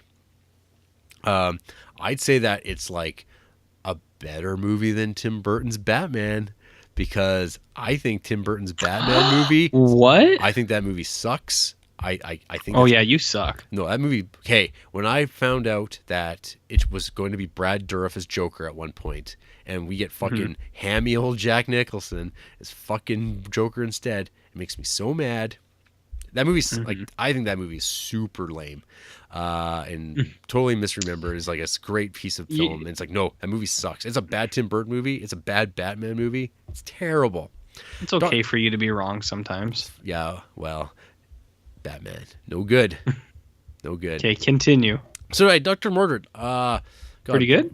I think it's a pretty okay movie. Like, it is the definition of okay. Gotcha. Yeah, it's. I wouldn't rush out to watch it. I think I'm going to have to watch the Benedict Cumberbatch Doctor Strange here. And we'll see if that clarifies things. Because, like I said, after spending like a whole week of watching just full moon movies, maybe my brain's broken, and we'll see. But I might also watch that 1978 Doctor Strange TV movie and really live it up. Well, if you're gonna do it right. So then, RJ, you watched Robot Wars.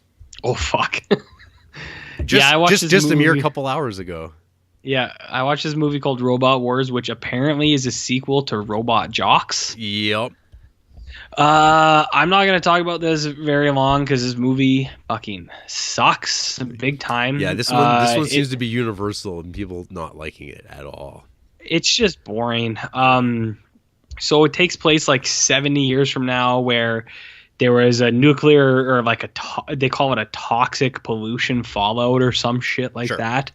And you have Barbara Crampton and some other lady, and they're investigating because they think it's a conspiracy. And then you have Chinese diplomats coming in. And then at one point, the Chinese diplomat takes over the last of the robot warriors, which is like a scorpion robot.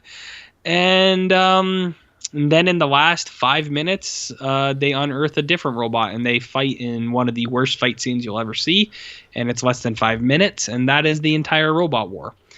This movie is half Barbara Crampton riding in the robot with like half of a bike helmet on. Like their bike helmets, they just took off a bunch of it. And then the other half is the robot pilot like being a nice guy. And he's like, because like Barbara Crampton's like, leave me alone. And he's like, what do you don't want some of this hot stuff? Like it's like he's like mad that she's not into him. So Robot Wars is super fucking lame and boring and no one should ever watch it. However, in this post-apocalyptic dystopian future, they pass a movie theater and on the banner it says Puppet Master 54. And this is I just watched this 2 hours ago. This is the last movie I watched. And for these fucking guys to have the audacity to put that Puppet Master 54 in there, I couldn't believe it. Well, I couldn't believe it. And it's hilarious because at this point, all they know is there's going to be like one more Puppet Master. Yeah, they're not even up to 4 yet. You know what? Actually, I think maybe by this point, Charles Band is now talking about how there's going to be a movie called Puppet Master, the movie. And the reason this is called that is because it's going to be a theatrical film. And it's going to be like, this is it. We're going to put us on the map with Puppet Master. God, I can't believe it, but it's only there's only been 3, and they're going up to 54. And come on, have a sense of humor. Come on. Yeah, I mean, I'm not mad about it. I was just so taken aback.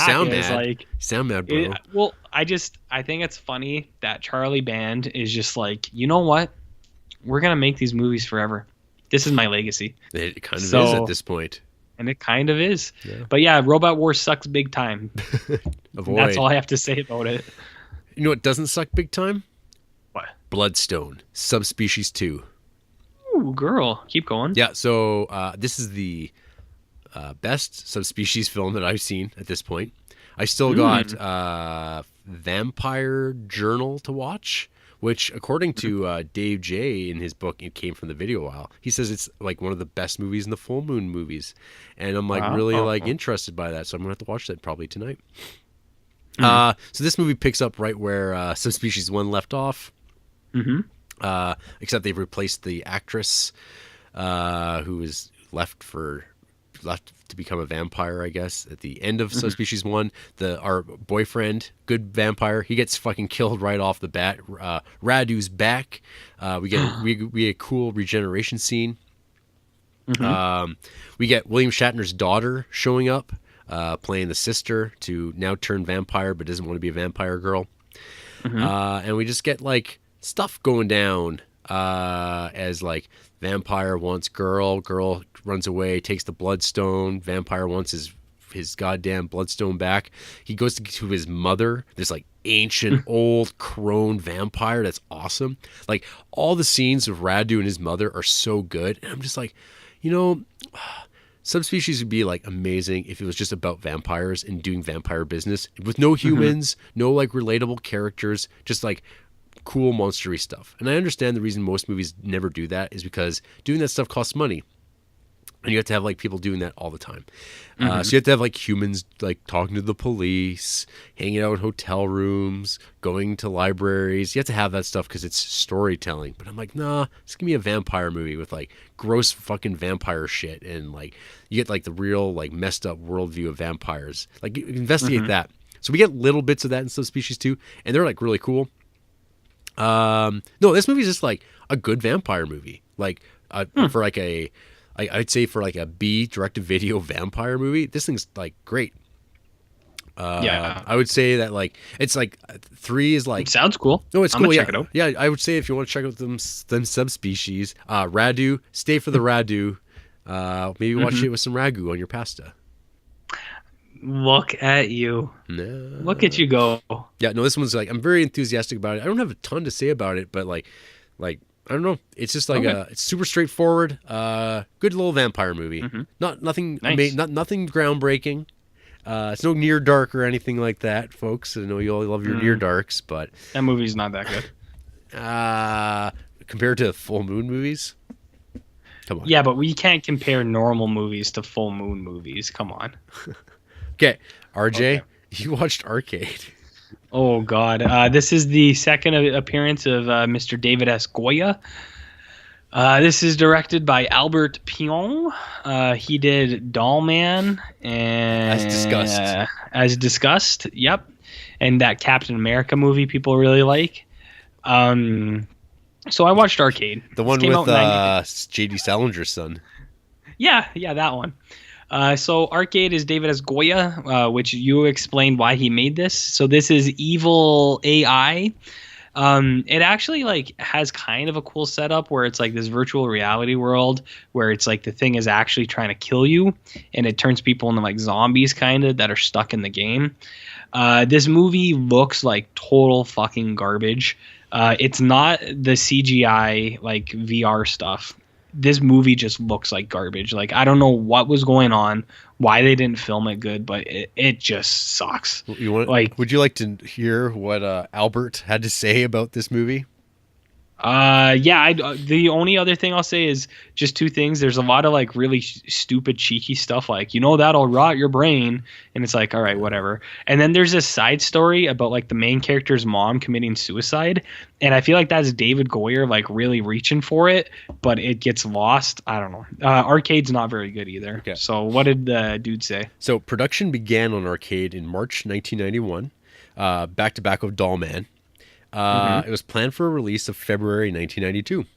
Yet the initial cut of the film was not released in Europe until July of 1993, only to be subsequently withdrawn by Band himself, with the final version eventually released by Full Moon in March of 1994. So when you consider like the turnaround and like standards of Full Moon, and this movie was buried, you're picking up on some things that are definitely issues. So what went wrong?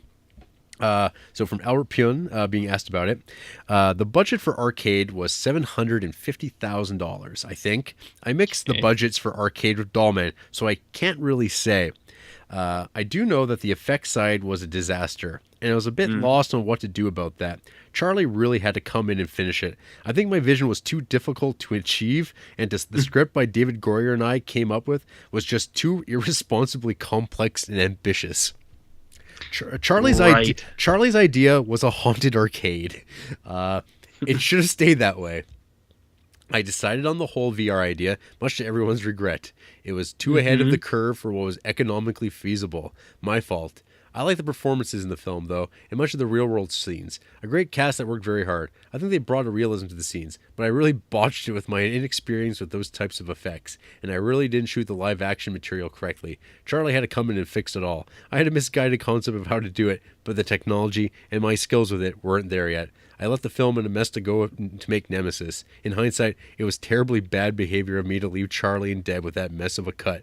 There might have already been some conflict between me and Charlie at that point as well, which accelerated my departure. Regardless, I deeply regret how it ended. Wow. Yeah, so, that movie is a fiasco.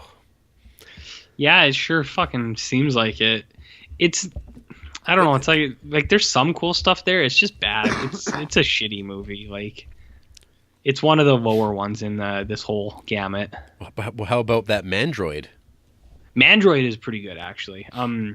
So do you So know? Man, Just to mention this right now. yeah, So Mandroid and Invisible, they are also yeah. part of that Dr. Mordred Jack Kirby deal, where Charles Oh, okay. Band had gotten a bunch of concept art done by Jack Kirby Hmm. for ideas for movies that were pitched, and then they never got picked up by Empire Picture overseers because they were just like, Hmm. yeah, because they just like get a bunch of art because that's how Charles Band works. Hey, Yeah. what looks appealing? What do you want to make a movie about? And they pick what they picked. They didn't pick that, and so eventually he went back because originally it was, I think it had a different title too, Mind Master. Mandroid's way cooler. Mind It's Master actually fits more with what the movie is going on, I yeah, guess. and then like, well, Mandroid is also actually already in a previous Charles Band produced movie called The Eliminators. It's got a Mandroid in there too. Okay. So Yeah, so Mandroid's not bad. It's got one of the cooler posters. It's a guy in a wheelchair with a lightning bolt into the Mandroid, which is actually a spoiler because that happens at the very end of the movie. Yeah. The very end of the movie. I think so. Watching Mandroid, I was like, man, this really reminds me of like Hellboy and BPRD, like that whole universe. Because you have this Mandroid, which is basically like you put on goggles and you control this android, and that's all it is really. It's like used for science. Which like this old Van Helsing type guy, like whatever the professor in Hellboy is, it's like his robot and he uses it for science. And then there's like this shifty German or Russian, like one of the evil countries, like one of those guys. Eastern European. Yeah, like one of those evil European guys is like, I want it for the military. So you have the Mandroid, you have the old Van Helsing guy, you have like the daughter who's like, or daughter or niece or maybe no relation, doesn't matter. She's like this like tardy little blonde thing. And then the German guys try to take over the fort. One guy gets thrown into this ice cooler of crystals and he becomes invisible.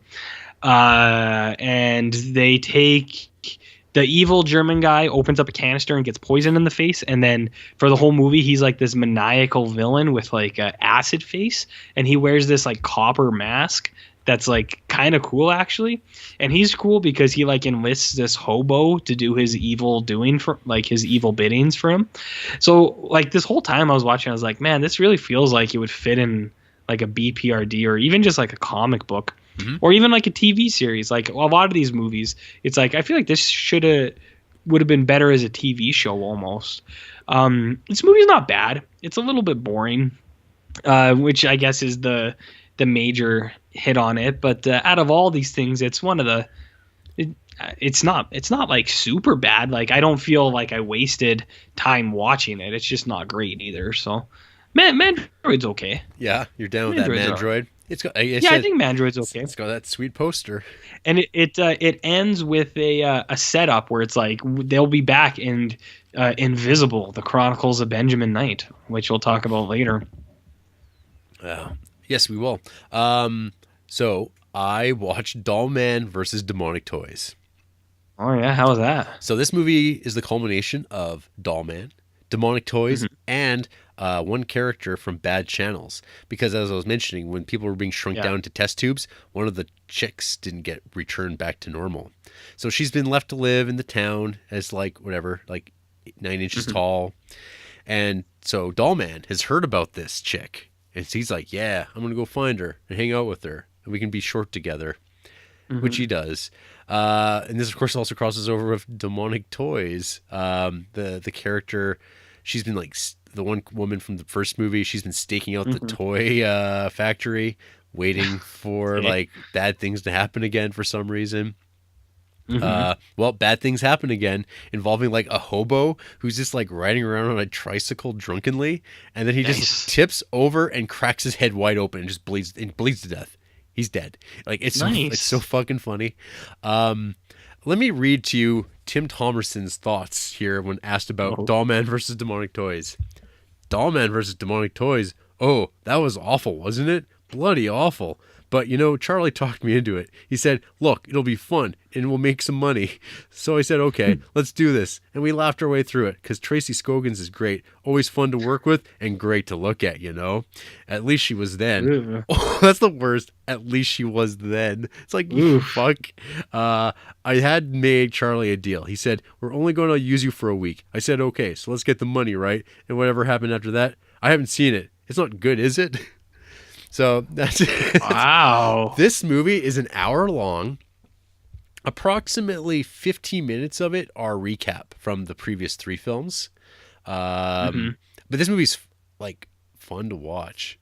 Like I enjoyed so much of this movie. Sounds pretty cool. The demonic toy stuff, like the demon toy, is so fucking hilarious and vile and gross. Oh, and like what's her name? Not so great looking now, referred woman, whatever. Scoggins? Fuck, she's hot. Tracy Scoggins? Smoking hot. Oh, you creep. Yeah, she's a beauty. You get to see a lot of her in a bikini in this. But yeah, no.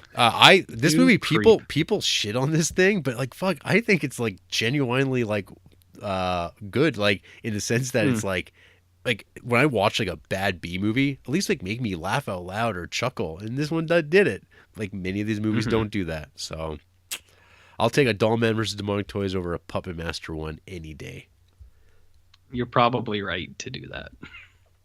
But hey, Puppet Master number 4, am I right? Whew, okay. So this is where I drop off. This is RJ territory. So Puppet Master 4 and 5 go together, but so it's kind of weird. These feel like it was supposed to be one movie. They were. Or it should have been one movie. Yes. But in an attempt to make money, they're like, let's split this up into 2 movies. Yes. Which is too bad because I think if this was one movie, it would be the best Puppet Master. I'll go out on a limb and say that right now. So Puppet Master 4, you're in present day now, and you're at the hotel again. And you have this like computer whiz guy who is basically the Jack Nicklaus. He's basically like in The Shining. He's like the caretaker for the hotel in the off season. So he's there, and there's no one there, but he likes it because he can work on his science, and he has like little robots that he plays laser tag with. And that's all fine. His girlfriend calls him and is like, I'm coming over. And he's like, all right, whatever. And she brings like this other girl who is like, she's in quite a bit of these movies, actually. The fuck was her? Yeah, you get 2 hotties is what I'm trying to say here. 2 girls, and then this guy comes, and this guy's like a real piece of shit. He's like talking, he's like, oh, I'm working on top secret stuff. I get my work from these people, and we're doing these things. And then the young guy's like, he's like, yeah, I know. And the shitty guy's like, what do you mean you know? He's like, well, it's my work. He's like, I send it to them, they work on it, and then they send it to you. And this guy like is all embarrassed, but he's like still shitty. So they're in the hotel, and the puppets are in the hotel.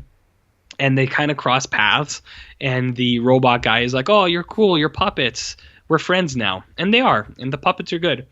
But then what happens, Jarrett, is these movies introduce something totally different, which is totally awesome, and they completely drop it after these 2 movies, and it was a total mistake.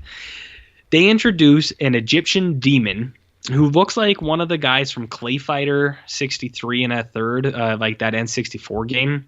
He looks like one of those guys. He's like this huge skin on bone kind of thing, and his face, there's no mouth. It's like covered over by like skin flaps, and he's really weird looking. He's an Egyptian demon that has a grudge against Andre Toulon because Andre Toulon stole the Egyptian secret to animate his puppets. So this demon has he's got like this little shrine around a crystal of these like little dudes in hoods, and they all control totems, which are like gremlins, basically. So there are these little gremlin things that they send to the hotel to kill all the puppets and to take back their secret. And these totems come out in the hotel in some cool ways. Like one of the girls is a psychic, and she opens up a Ouija board, and it comes through the board and stuff. And they start fighting. And what you have, this movie, Puppet Master 4, is puppets versus gremlins, and it's actually really cool. Because the gremlins are the size of the puppets, and they all fight each other. You have all the puppets here except for Leech Woman, which is good because she's useless against anything, because all she does is spit out leeches at stuff very slowly. But you have one of the coolest scenes in the entire franchise where Blade and Pinhead hold one of the gremlins on the wall, and Tunneler just blasts through him. And all this stuff with the Egyptian demons is really cool. All this stuff with the gremlins and the puppets is really cool. You get a new character who is a new puppet, which is the reincarnation of Andre Toulon, and his name is the Decapitator or something like that. And he changes his head. Puppet Master 4 is actually pretty cool. It's got some really cool stuff in it. It just sucks because the first half is kind of boring because it's clearly stretched out for some reason. And then the movie, when it ends, it totally just ends. And it's just you're like, what happened? You're like, what's going on here? And so you're just like, all right, well, I guess this, I don't think they tried to hide it at all. This was supposed to be one movie. And they're like, we'll finish it in the next one. We just want people to buy both of them. This has a to be continued, doesn't it? Yeah. Yeah. I think so. So it's really shitty because I think if 4 and 5 were one movie, it would easily be the best because it's got some of the coolest stuff where it's actually has the puppets fighting other things. And it's that's all you want in any of these movies. Well, but it's spread out. After Puppet Master 5, there was plans to make a trilogy called the Puppet Wars. Oh man, that would have been so much better. Than much what better. We get. Yeah, and we'll get there, but it's really too bad. 4 is pretty cool. I think 4 is the second best one. 4 and 5 are both pretty good.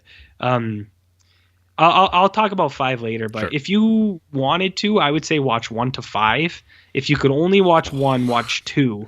But 1 to 5 are worth watching enough. 4 and 5 have cool enough scenes that they're almost worth watching. So, anyways, that's Puppet Master 4.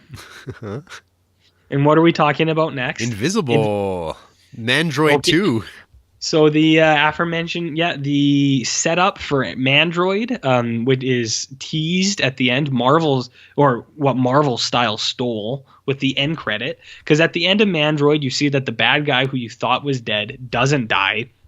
And the poster where the guy gets put in a wheelchair, he's there. And the invisible guy is in a hospital. And it sets up the sequel. So you have the sequel now, Invisible Chronicles of Benjamin Knight. This one is... it's not as good. Mandroid 1 was actually had decent enough parts, and Invisible has a few cool parts. They actually have a few car stunts where you flip cars and they blow up, and I was like, oh, that's cool. And then one thing I thought was really cool in Invisible is the bad guy has an army of hobos now, 30 of them, and they do stuff they go out into the woods and they'll saw a tree down into the street so a car will crash. And they get it so that there's they crash a car and there's 2 young girls in them and they steal them. Make these young girls dance naked on dinner tables while they all applaud. And I was watching it and I was like, what is this? This army of hobos is stealing these women to be sex slaves. It's really bizarre, man. So that's what's going on. And then in the side, you just have the cops are investigating the people because of the events of the first one. And then the invisible guy comes back. They're trying to cure him.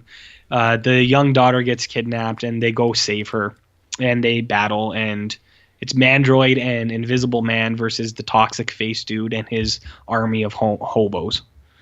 So Invisible is okay. It's all right. Mandroid is better. Yeah. The one thing I was reading in the book here is that like Invisible seemed to be like a very more adult version of like like a lot of Yeah. these other movies we've watched, because it's like the things you're describing where it's like Yeah. sex workers and kind of like seedy, and it's like I don't know, it seems like quite a Oh, it's seedy. yeah, it seems like a real departure from like everything that we've seen or come to expect from our full moon movies.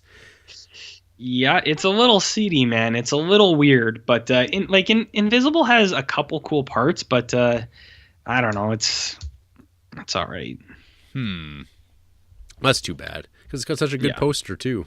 Yeah, this one also has like a super cool poster, but I don't know, Mandroid's okay. Mandroid's worth a watch if you're interested in any of that stuff. Mm-hmm. Cool.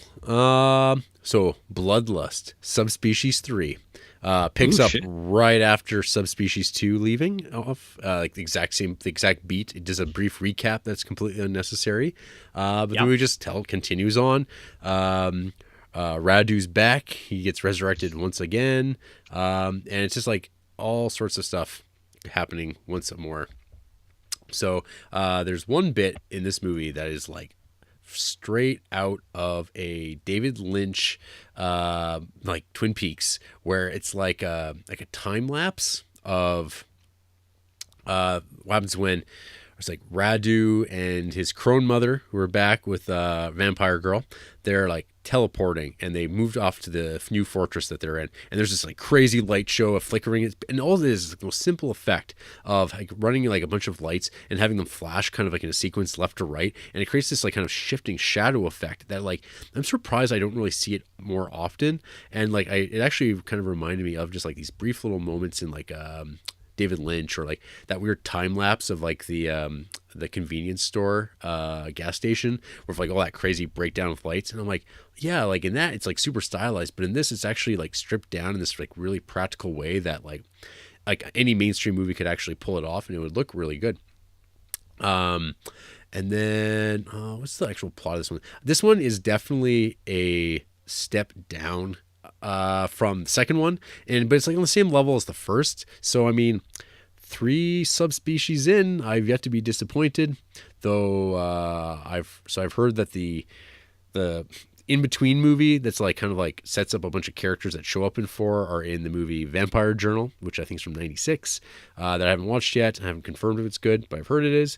And then Subspecies 4, I've just heard is just slightly less good. But anyway, so that's that is my subspecies walkthrough at this point. But RJ, you need to tell us a little bit more about Oblivion. A little bit more about Oblivion. I don't think I've talked about Oblivion at all. So, Oblivion is this weird movie that sounds pretty awesome because it's a mix of sci-fi and Western, and it has aliens, and it actually has a lot of really cool stuff. So Oblivion is about this like future world where it's the Wild West again. But there's also aliens and like robots and androids, and they all kind of inhabit this place together, which is pretty cool when you think about it. And it actually has some cool set designs, especially like this dude Carol Strucken. He is like the fireman, the giant from Twin Peaks: The Return. He's in this, and he plays like Death, the mortician, and his house is like a huge like casket, like a coffin, and he has this giant top hat. He's pretty cool. And there's some cool side stuff too. Like the bad guy is my buddy, the Wishmaster himself, Andrew Divoff, which I thought was pretty cool. I didn't know he was in this, and I thought that was neat to see. You have that foxy lady from what was she from? Wild Wild West. Do you know who I'm talking about? Musetta Vonder I've never seen it. Well, she's also in Oh Brother, Where Art Thou, and in Mortal Kombat Annihilation. Of course. So she's a cool dude. This actually has like an all-star cast. It has Julie Newmar, George Takei, Isaac Hayes, like all these people in there. Jimmy Skaggs, you know him. It's got all these people, and it's got like some cool stuff. There's like in the desert, like of the West, there are these like mutant scorpion things. The bad girl, her name is Lash. She has like an electric whip. That's cool.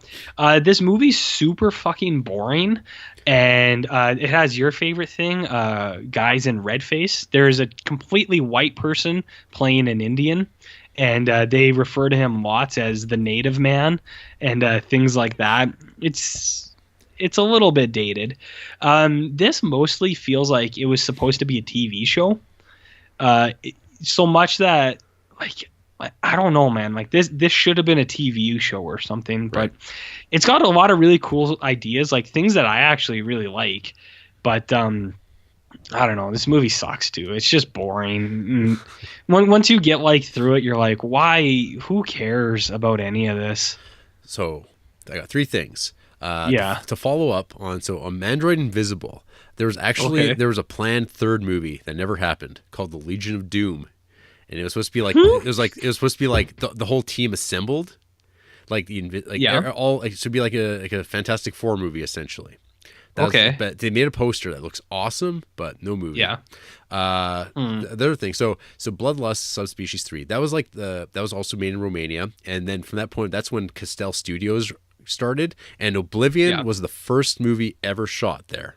And apparently the Oblivion set is still there in the middle of like this like field in Romania, this western. That's kind of cool. Yeah, it's kind of the appeal of this, like for like I was reading the thing with the director. But I don't know if you noticed who actually wrote the screenplay for this.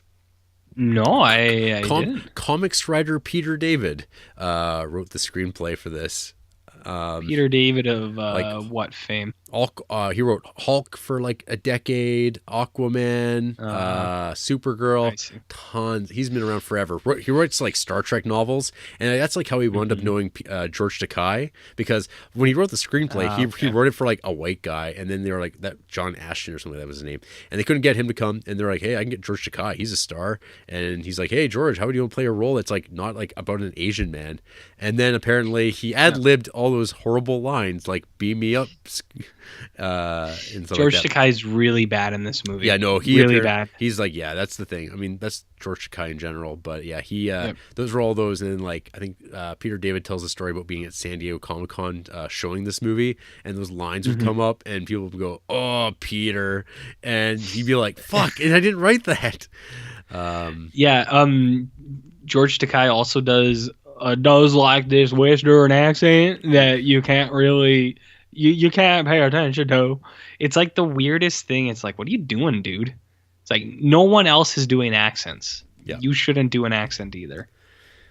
So anyways, Oblivion's not super good, but it's better than a different movie I watched later. Oh, well, I don't know if it's any worse than what I would say the worst full moon movie I watched, which was Lurking Fear.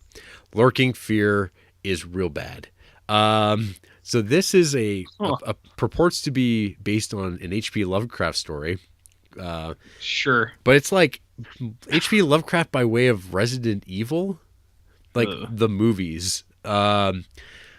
This is just, like I fucking hated watching this movie so much. It just is so generic. It's just like, and it's like comes about later, like watching Hideous in Blood Dolls, where you have these like characters who are just unlikable, like, and they're all shouty and they have guns and they're supposed to be tough guys. It's like in this, I don't know what they want to be. Like, what are these movies? Who are these characters for? And there's like this great little thing with like these underground like ghoul chuds that like they show up 8 minutes from the end of the movie for like 45 seconds, and they're like, where's this movie? I want this to be the movie. Like, but no, we just have a bunch of people. They're all vying for the same secret shit at some like old monastery, and there's ghouls underneath, and no one gets along, and they're like, the two women are always just calling each other bitches and just undercutting each other, which like shows up in all these like latter-day band movies. It's just like, is this how he views the world? It's like, this is all he thinks. These are what movies. This is what movie making is now. Lurking Fear, I like kind of hated, and it's easily the worst movie I've watched of the full moons, like hands down. And I mean, that includes Ginger Dead Man. Oh, jeez. Yeah, this is worse than that. I would argue Lurking Fear is definitely worse. Jeez. Gingerbread Man. Well, we'll talk about that later. Yeah. All right. Puppet Master 5. Puppet Master 5, the final chapter. Do you believe it? It should have been. This movie, so it's like I was saying before, this is actually just 4 and 5 are the same thing. It literally picks up right where it left off. Actually, so a few things. This is like the most contradictory of the movies because the movie is called The Final Chapter. The tagline is an all new evil, even though it is exactly the same as the first, like the movie that just started it. And it's called The Final Chapter, but the ending is open ended, like setting up a new series. Right. Which I'll get to. So Puppet Master 5, the kid, like the super genius, is in the police station because those people died from the first one, and he's like, hey, it wasn't me, it was puppets. And they're like, sure, whatever. And then the guy that he worked for was like, oh, it was puppets, let's go get him. So him and a bunch of other dudes go to the hotel to steal all the puppets. There's actually a really funny scene where there's two like executive guys in this, and they're talking to each other, and one guy tries to put a hand on the guy's shoulder, and he's like, don't touch me. And like they walk away, but it's like in the back of the screen almost. Like I feel like that was real life. Like one actor was talking to the other and was like, don't fucking touch me. And I don't know why. It was really funny. But so you get more of the gremlins fighting the puppets. This one has my absolute favorite scene in any of the Puppet Master movies, which I'll put on the Instagram later. It's not cool. It's already overhyped. It's just, I think, I already told you, I think Pinhead is really funny. And there's a scene where like one of his hands comes on the side of a wall and his other hand comes, and then his little fucking head peeks around, and it's so funny, like the proportions of the human hands, like George the Animal Steel hands, to this little head. It's awesome. It's so much fun. So I really like that. And then the way it ends, you have the Decapitron guy fighting the demon. Whatever. They totem, win. Yeah. The totem holder. And the way it ends is the smart guy takes these puppets home.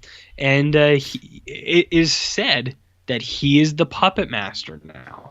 Oh. And you're like, okay, we're moving ahead. For a movie called The Final Chapter, they just set up a whole new world. But they didn't. And this is the end of what I would call the watchable Puppet Master movies. This is the last one. That era. This is the era of vaguely watchable Puppet Master movies. So it's like I said, it's too bad. 4 and 5 as one movie would have been the best one, because 4 has the best puppet action, like the scenes where they're fighting the gremlins, and 5 is just a little bit more of the same. But yeah, it's too bad. Too bad. Cool. So I got 3 more here, and then Jesus Christ. Yeah. Okay. So, Shrunken Heads. So this is the one I started off with because I just seen a lot of people talk like highly of this, like it's like one of the best of the full moon movies, and I was like, what the hell is this? This movie's nuts. This is like, I'm kind of mad that I started with this because I should have saved it till later, because my word. So this movie is like kind of like, it's contemporary, but it feels like a 50s throwback. It kind of embraces Charles Band's love of comic books. It's got a bunch of 3 kids who are all like, oh man, let's go to the newsstand and pick up some comic books. Oh man, they got Green Lantern. Oh, they got The Flash. And they're just like literally reading comics from like 1994, flipping through them. And they're getting bullied by the Jets, like straight out of West Side Story. They're called, I think they're Vipers, I think, in this movie. And they're a bunch of jerks. And they are picking on these 3 kids. 3 kids are like, I'm really getting sick of those goons. And they asked the newspaper man, who's from Haiti, they heard, I heard you were a police officer. What would have you done with kids like that if you back in your country? He's like, well, I would have collected evidence against them and then given it, and you should give it to the police and then send them to jail. So the kids are like, yeah, sounds like a great idea. So they go and get one of their parents' camcorders and like film them like stealing, like stripping a car in the middle of the street in this like fake little like Los Angeles backlot town. Mm-hmm. And they send these bad kids up the river, but one of the kids does not get caught, and he goes to like the local like mob boss, who's just like your like typical dyke woman from this type of movie where she's like a butchy woman with her like lipstick girlfriend and stuff like that. And okay, I have to lay this out. This movie feels like a kids movie at this point. Like it feels like a movie aimed at children. All right. Okay. And at this point, nothing crazy's happened, right? Yeah. And then one thing leads to another, and these three children are gunned down in the street with machine gun fire and just dead. And you're like, well, that's that. And then you get like grieving parents and like this whole thing about dead kids. But at the same time, it's never like laying it on too much. But then like the Haitian newspaper man, he feels really guilty that he sent these kids into the situation and they wound up dead. So he does the only sensible thing, and that's like go to the open casket funeral home where they're being kept and cuts their heads off. Takes the kids' heads home, boils them in a pot, stitches up their mouths and eyes, and gives them a second life as shrunken heads. And then there's a scene where the kids are waking up as shrunken heads, and they're like, "Oh, this is weird. I wish I was still dead." He's like, "No, that's a great thing. You got all these powers now." And they do. Like one shoots electricity, and then he sends them out to get revenge for the dead kids against these bad people who killed them. But it's all like still like one's like a vampire floating head, and it's directed and it's like got a so this movie is like the people involved with the making of it, they're like the Elfmans, as in Danny Elfman and his brothers, who back in the day they were weirdos with Oingo Boingo, and they did that Forbidden Zone like cult classic movie way back in like 77, and this movie is like applying those sort of weird wacky things to like a 90s like Charles Band making a kids movie. And it's not like so one thing we haven't talked about, so Charles Band, while he had this full moon thing going, he was also like broadening the horizons with Moonbeam, which was like another like subset which he was doing for Paramount, which was making kids movies. And there's like that movie Prehysteria, which is all about like the like little dinosaurs of that kid. He was involved with that, which was like a monster hit. When Full Moon I saw that. When Full Moon collapsed, they wanted to keep Moonbeam. Because there was money in that, because you could just make these kids movies and they would be rented forever and ever and ever. People wanted kids, like cheap little kids movies, and he was delivering on that. Shrunken Heads is like an evil version of those things, because like this movie is clearly not for children, but like it has the feeling of it. Just a strange movie that like is like unlike anything out there. So a recommendation, I guess. It doesn't sound bad. I think it's like it's a movie that like it's better to like almost like to maybe spring on somebody, be like, hey, you should watch Shrunken Heads, and be like, what the fuck? Because there's no frame of reference. Like this is a movie you should watch with Andrea. Are you sure? Because I tried to watch Sorority Babes and the Slime Ball Bolorama, and this is what she said: this isn't going to be porn again, is it? Because like the time that, because it was on Letterboxd, the Jim Wynorski film Hooters on Haunted Hill or whatever, I thought it was going to be fun, and it just turned out to be porn. That was real porn too, not just the softcore stuff like in Nightmare Sisters. So right. Oh boy. So speaking of another good movie, I watched Dark Angel: The Ascent. Ooh. So this is another. This is like toward the end of. Actually, this is the last official movie of Full Moon, distributed by Paramount. So it's probably the least seen, but also potentially one of the best. So this movie follows the adventures of a demon chick. She is a demon from hell. And the movie, the movie opens up in like this like harmonious Bosch-esque hell where people are just being tortured in hell, and it's hell, like it's wicked, like it's a really cool depiction of hell. Like I was not expecting this at all. Yeah, there's some like Jacob's Ladder like head effects, and then it's like about this girl who's a demon. And she doesn't like want to be a demon anymore. She's like, I want to leave. I want to do other things. And her parents admonish her, say they're going to kill her if she leaves. She takes off with her dog, a German Shepherd, who's like, I guess a demon dog. He's just a dog. He follows her up to Earth. They show up in like what's supposed to be kind of like New York, but it's clearly just Budapest. So it kind of has this odd vibe to it. Like, but this movie really does kind of feel like Buffy the Vampire Slayer in a lot of ways. Just like with like no money. This movie is like pushing the barriers of what you can do, but like it's actually like a well told movie. It's not like a great film or anything like that, but I like this movie a lot. What's her name? Angela Featherstone is the main character. She's like not in a whole ton of a lot. She was actually in Con Air though for like a second. She's like that really like kind of like almost orange haired girl with like big bright blue eyes that's just like enjoying John Cusack mocking the speech that they're getting. But yeah, no, this movie is just like it's about this demon on Earth who wants to make the world a better place by just killing and sending bad people to hell for doing bad things. It's like kind of like a superhero movie, urban dark vigilante movie, kind of like a Spawn. I like Spawn. You like that Spawn? I think the depiction of hell here is much better than Spawn. It's CGI hell, which is like something else. But yeah, no, like this movie I think is like probably like I said, it's not a perfect movie by any means, but like it's a total surprise. Like, wow, like if they might have been able to keep going making movies, maybe they would have started making more movies like this. Interesting if true. Yeah. And then, so there's 2 movies they made after Full Moon was done. And so what happened there was Paramount, they had people changing over at Paramount, and they were looking at like the money they were giving Charles Band to make this crap. Because like they wanted volume, but when they see like a movie like Dollman versus Demonic Toys come through, where you're like, this is a 1 hour long movie and 15 minutes of it are just stock footage. Like what the fuck are you doing? So they just finally said, yeah, we're going in a different direction. And that was that.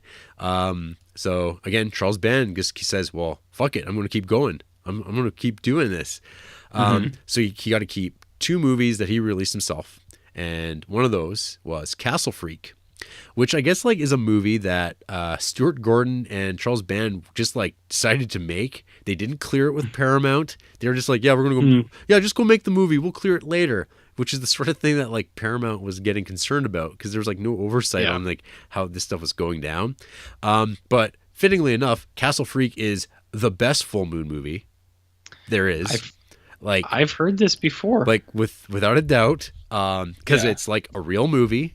It has atmosphere. It's got like crazy violence, visuals. It like just feels like a real movie.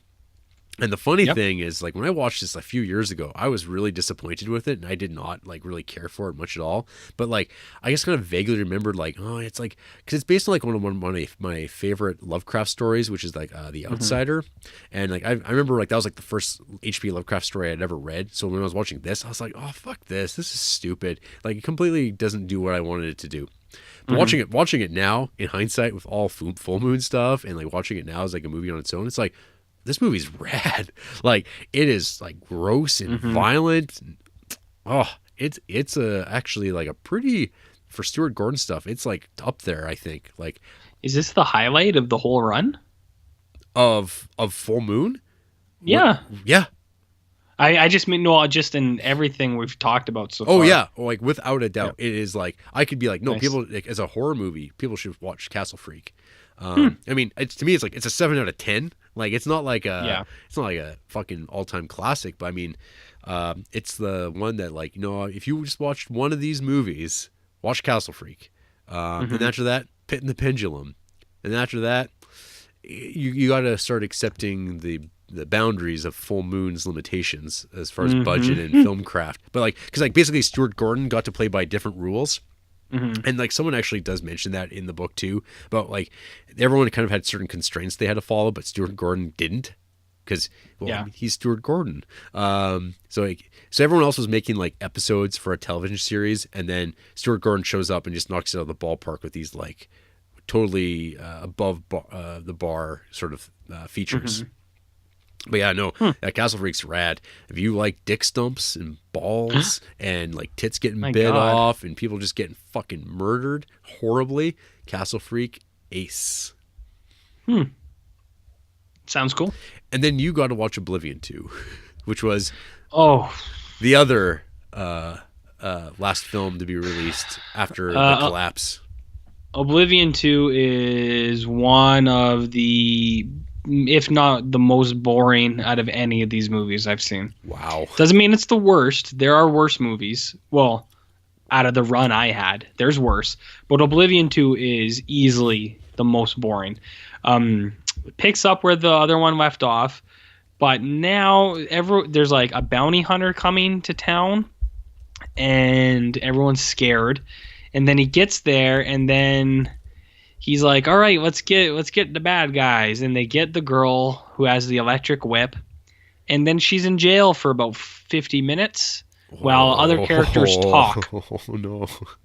about whether or not they think she did anything bad. Hmm. That is the entire fucking movie. I'm not even kidding you. At the end, Jarrett, there is this super fucking rad giant turtle thing that erupts out of the earth, and it is so cool.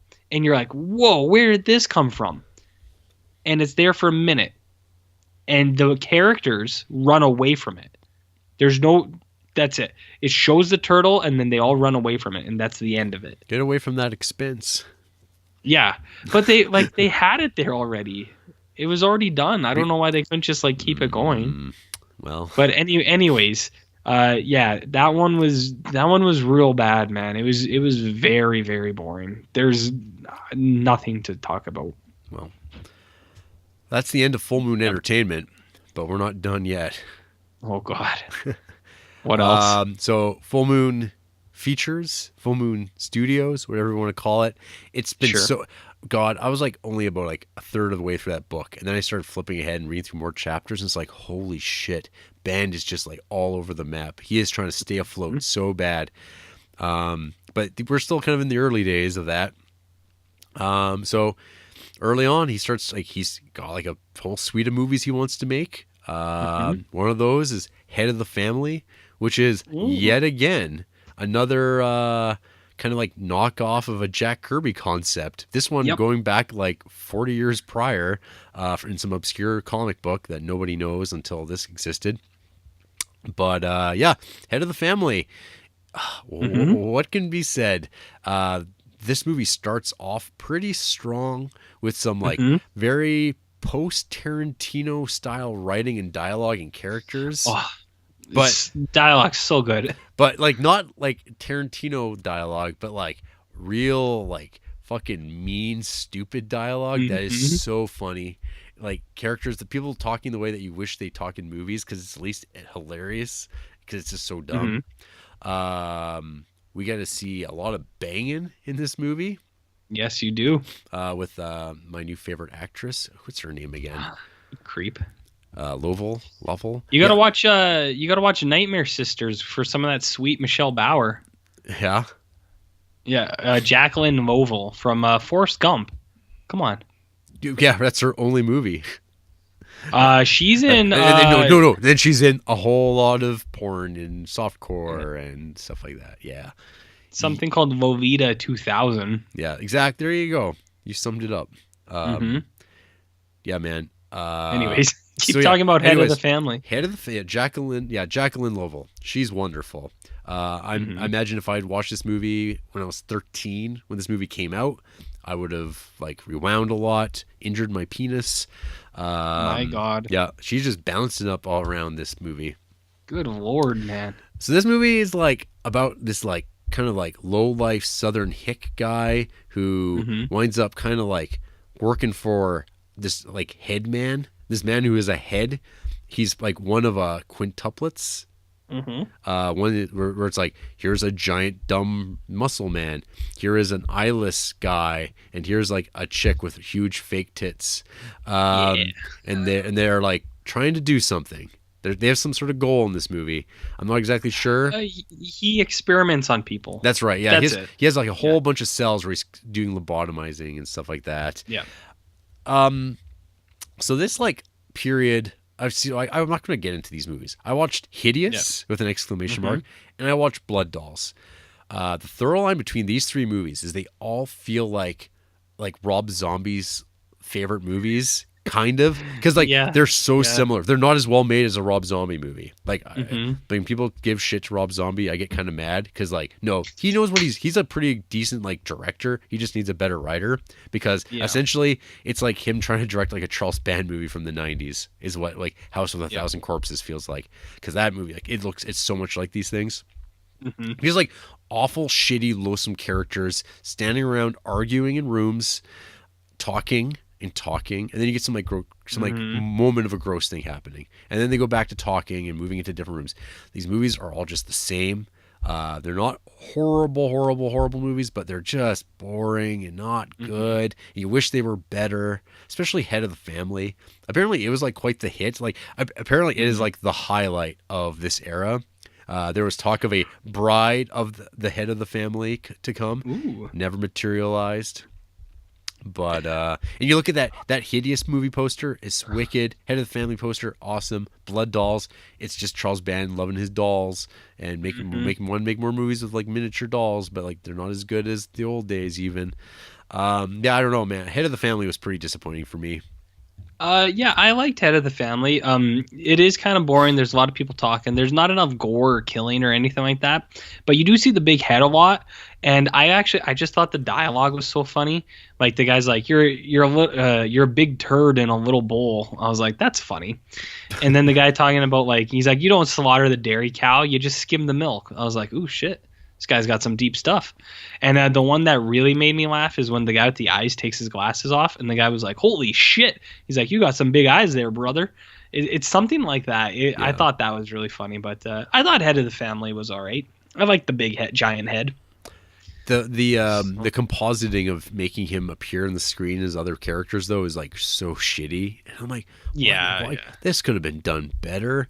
Like it's like oh man, it's such a missed opportunity. I had high expectations for Head of the Family, and I don't know why. It's my fault for doing that, I guess, but I expected more. Damn it, Charles Band. Yeah, well, that Otis guy looks like Will Ferrell though, so that's funny. Yeah. Yeah, I thought so. Yeah. And before I let you take it away with the wrap up of Puppet Masters 6 through 12, I watched Ginger Dead Man. Oh God, what was that like? The legendary Ginger Dead Man is nowhere near as bad as you would think it would be. I think maybe they probably get worse as they go, but this movie is like kind of bad in how unremarkable it is. Yeah. It is like every generic shitty slasher movie that's ever been made with very little money. It reminded me of Jack Frost. Oh, okay. Yeah, I follow. Yeah, it's just like, oh, hey, here's an idea, and it kills people. It's blank, but it's a killer, and it kills people, and there's jokes, and there's puns, and not even. In this one, it's like some guy's blood winds up in the like gingerbread mix. And then that old chestnut. Yeah. And the guy's like a big wrestling fan, talking about how he's going to WrestlePalooza, and it's an open challenge, and he's just going to like show up and wrestle, just like you really do. So that just annoyed me. This movie's like, it's about so the movie opens up cold turkey with like Gary Busey robbing a restaurant. That sounds good. It's just like, it just opens with him. Like there's no build up. He's just in there robbing the place. I can't even stress. It's just, it opens up with him with a gun, and he like shoots the father, and then he shoots the son, and then he goes to jail off camera and is executed off camera. And then somehow, I guess his like soul or voice gets into the gingerbread man, and then he like terrorizes people inside of a bake shop for an hour. Because this movie is like an hour long, and a lot of these are. And this movie, no, most of them are an hour and a half. Like, well, most of the ones that we've been talking 15, about, hour 20. yeah, which is fine. Yeah. Like usually, I would check the time till about 1:04, and then I go, oh, thank God, there's only like 15, 20 minutes left. But yeah, no, this is just like nothing to talk about. It sucks, and there's like whatever 5 of these. And there's like evil bong movies. It's just oh my God. How did we get to this? They make money. That's all he's about. How? Because stupid people, RJ, really fucking dumb people there's some really dumb people. Bell curve, man, it's real. Some real low functioning IQ people out there go, oh yeah, whatever, it'll be good. Evil Bong trippy, dude. Yes, and Charles Band's aware of that. He taps into that when like whatever it was Evil Bong 420. Oh my god. Yeah, that's all I got to say because whatever. we have puppet masters to discuss, or for you to monologue about.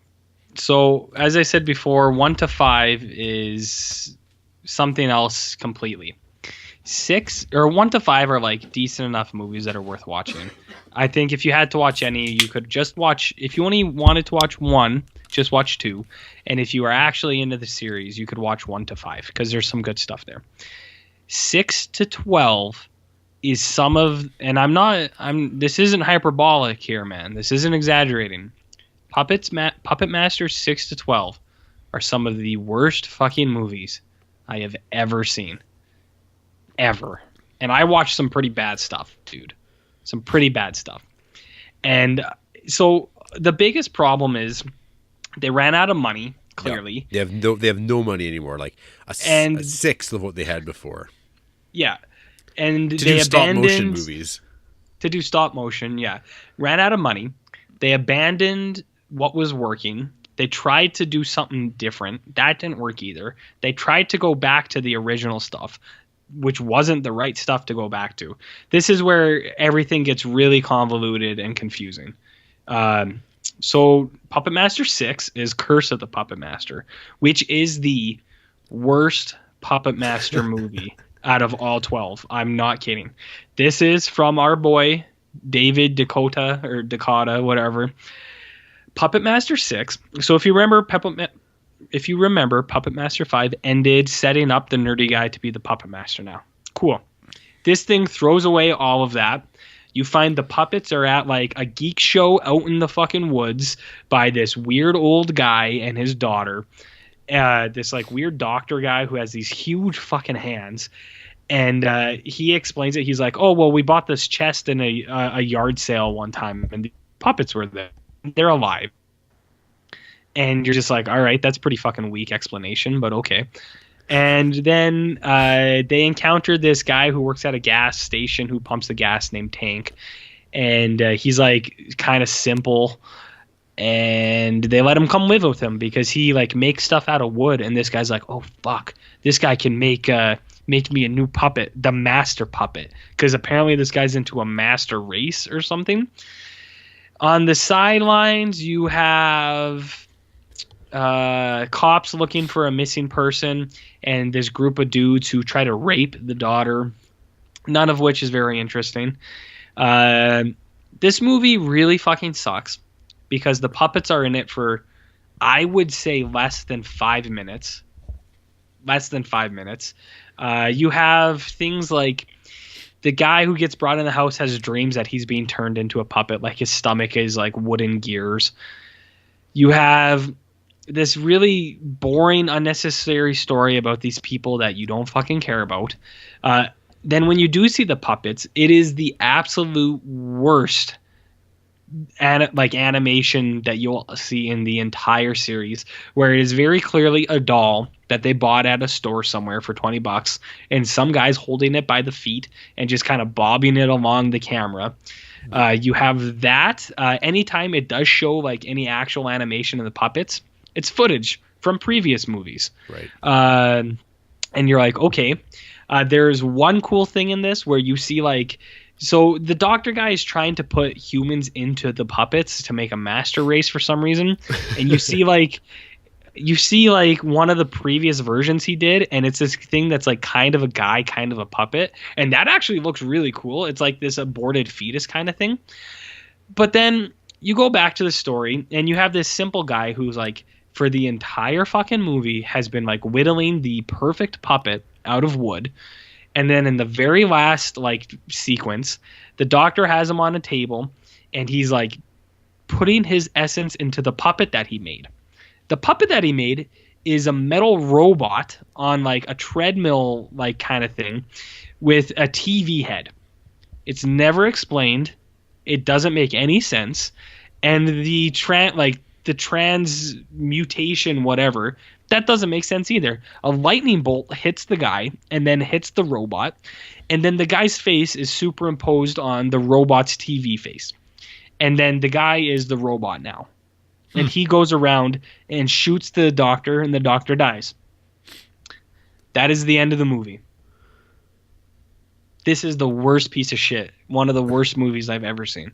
Is it worse than Riding the Bullet? I never finished Riding the Bullet. This is up there. I'm gonna say Riding the Bullet is worse because Mick Garris fucking sucks. But this one's pretty bad, man. It's real bad. It's worse than The Hidden 2? The Hidden 2? Hidden 2 is pretty bad too. This is worse than Hidden 2. Is it worse than Due Date? Ooh, Due Date's pretty bad, man. What about Leatherheads? That one's pretty bad too. What else you got? Alice in Wonderland, directed by old Tim Burton. No, that's a half-star movie. Yeah, Jarrett's reading my half-star movies. Your Highness, by your buddy David Gordon Green. Very bad. Ooh, Drinking Buddies.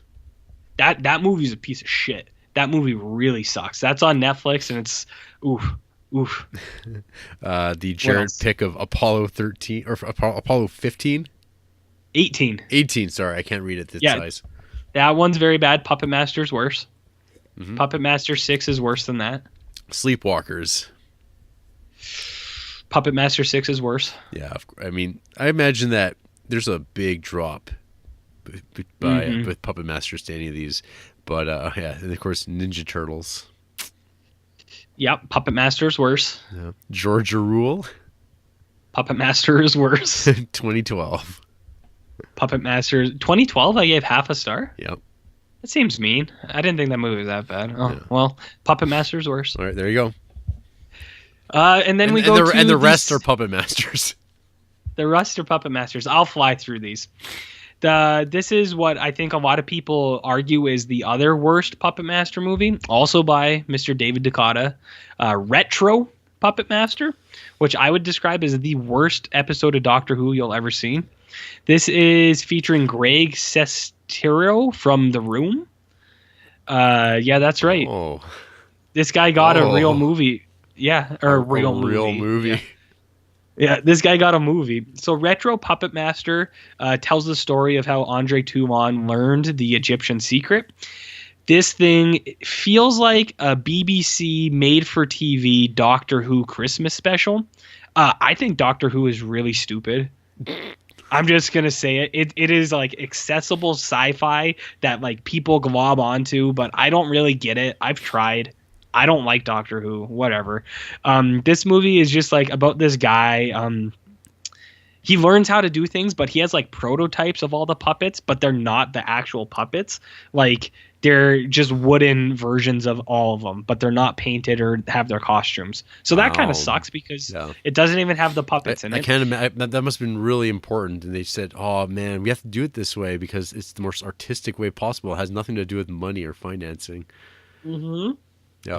Yep. But there's some really embarrassing stuff in this. This one might be the worst too. I think the other one is worse, like the worst, but this one could be.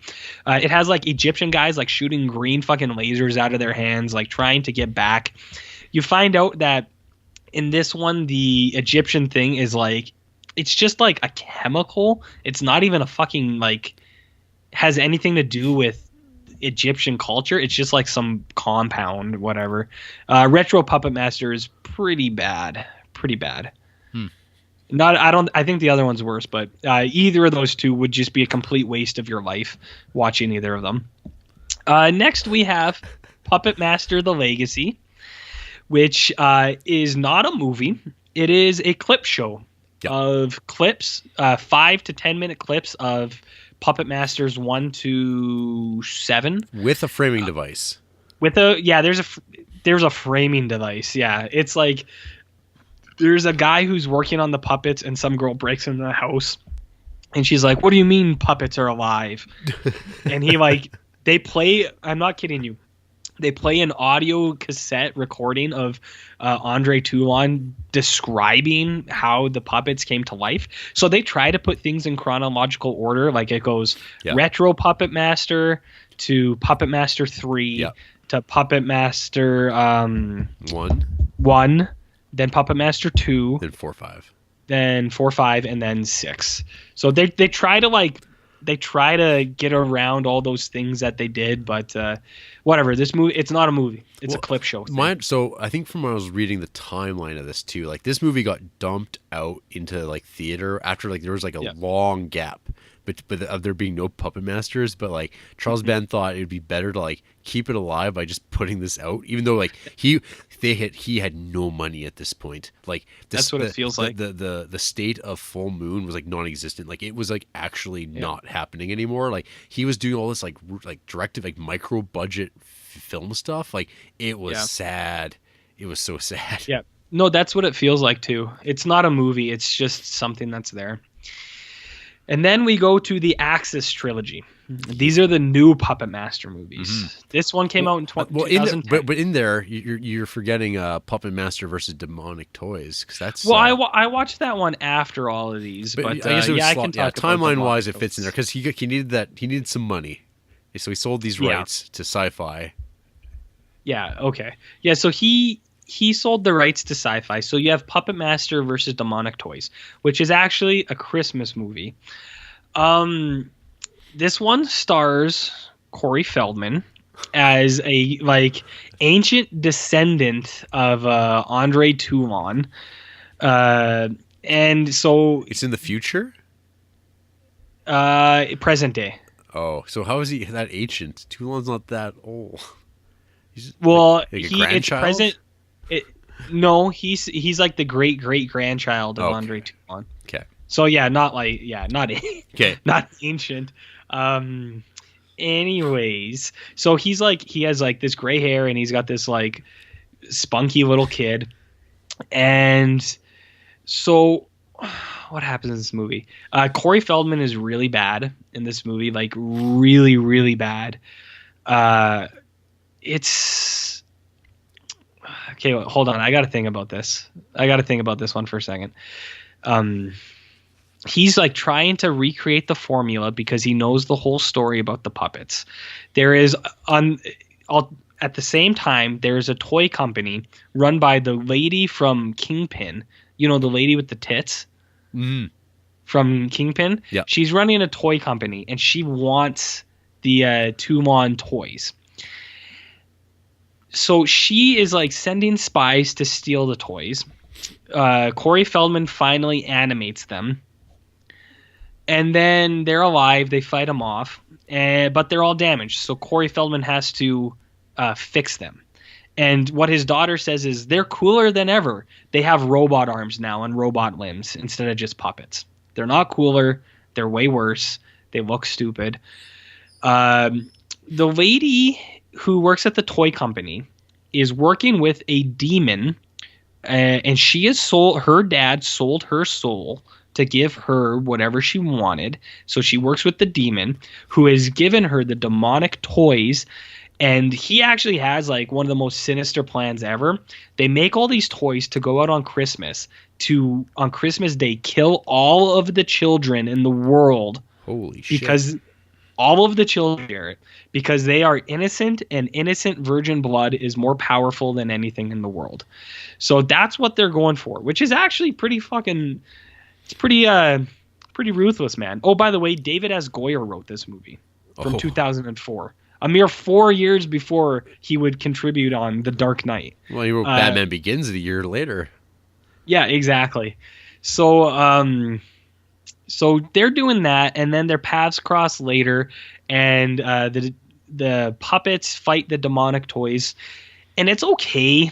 Like, they fight for a little bit. It's more puppet action than we've had in a while, which is something at least. But at the end of the day, you're just like, man, I really just wanted the puppets and the demonic toys to really fucking fight each other for real, you know? You do have a cool scene where Pinhead squishes the head of the baby. Yeah. And that's cool. And then the demon is running around and it's okay, but I I don't know, man. I can't recommend it to people. Even if you like demonic toys, I don't think you could watch this thing. It's a made for TV special that isn't even that good. So I'm gonna run through this quick. The Axis trilogy. This is Puppet Masters 9 through 11, and so Puppet Master X, Axis. What is this even fucking called? Axis of Evil. Yep. So this one actually, the first 10 minutes are the first 10 minutes of the first Puppet Master movie. Oh boy. And so this one picks so this movie takes place in like 41 or whatever. And Andre Toulon kills himself, and then a guy in the hotel goes in and finds the puppets in the wall. He just knows to look for them in the hidden portion of the wall. He takes them home. He's an American.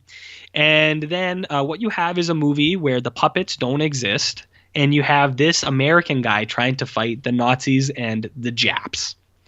So he's in America, and he works in a factory or something, and he discovers a plan where the Nazis and the Japanese are trying to infiltrate America from the inside.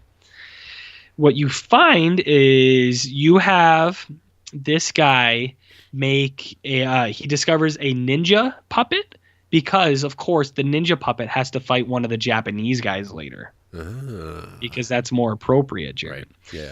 Yeah. This one is all sorts of horrible. This is a half-star movie.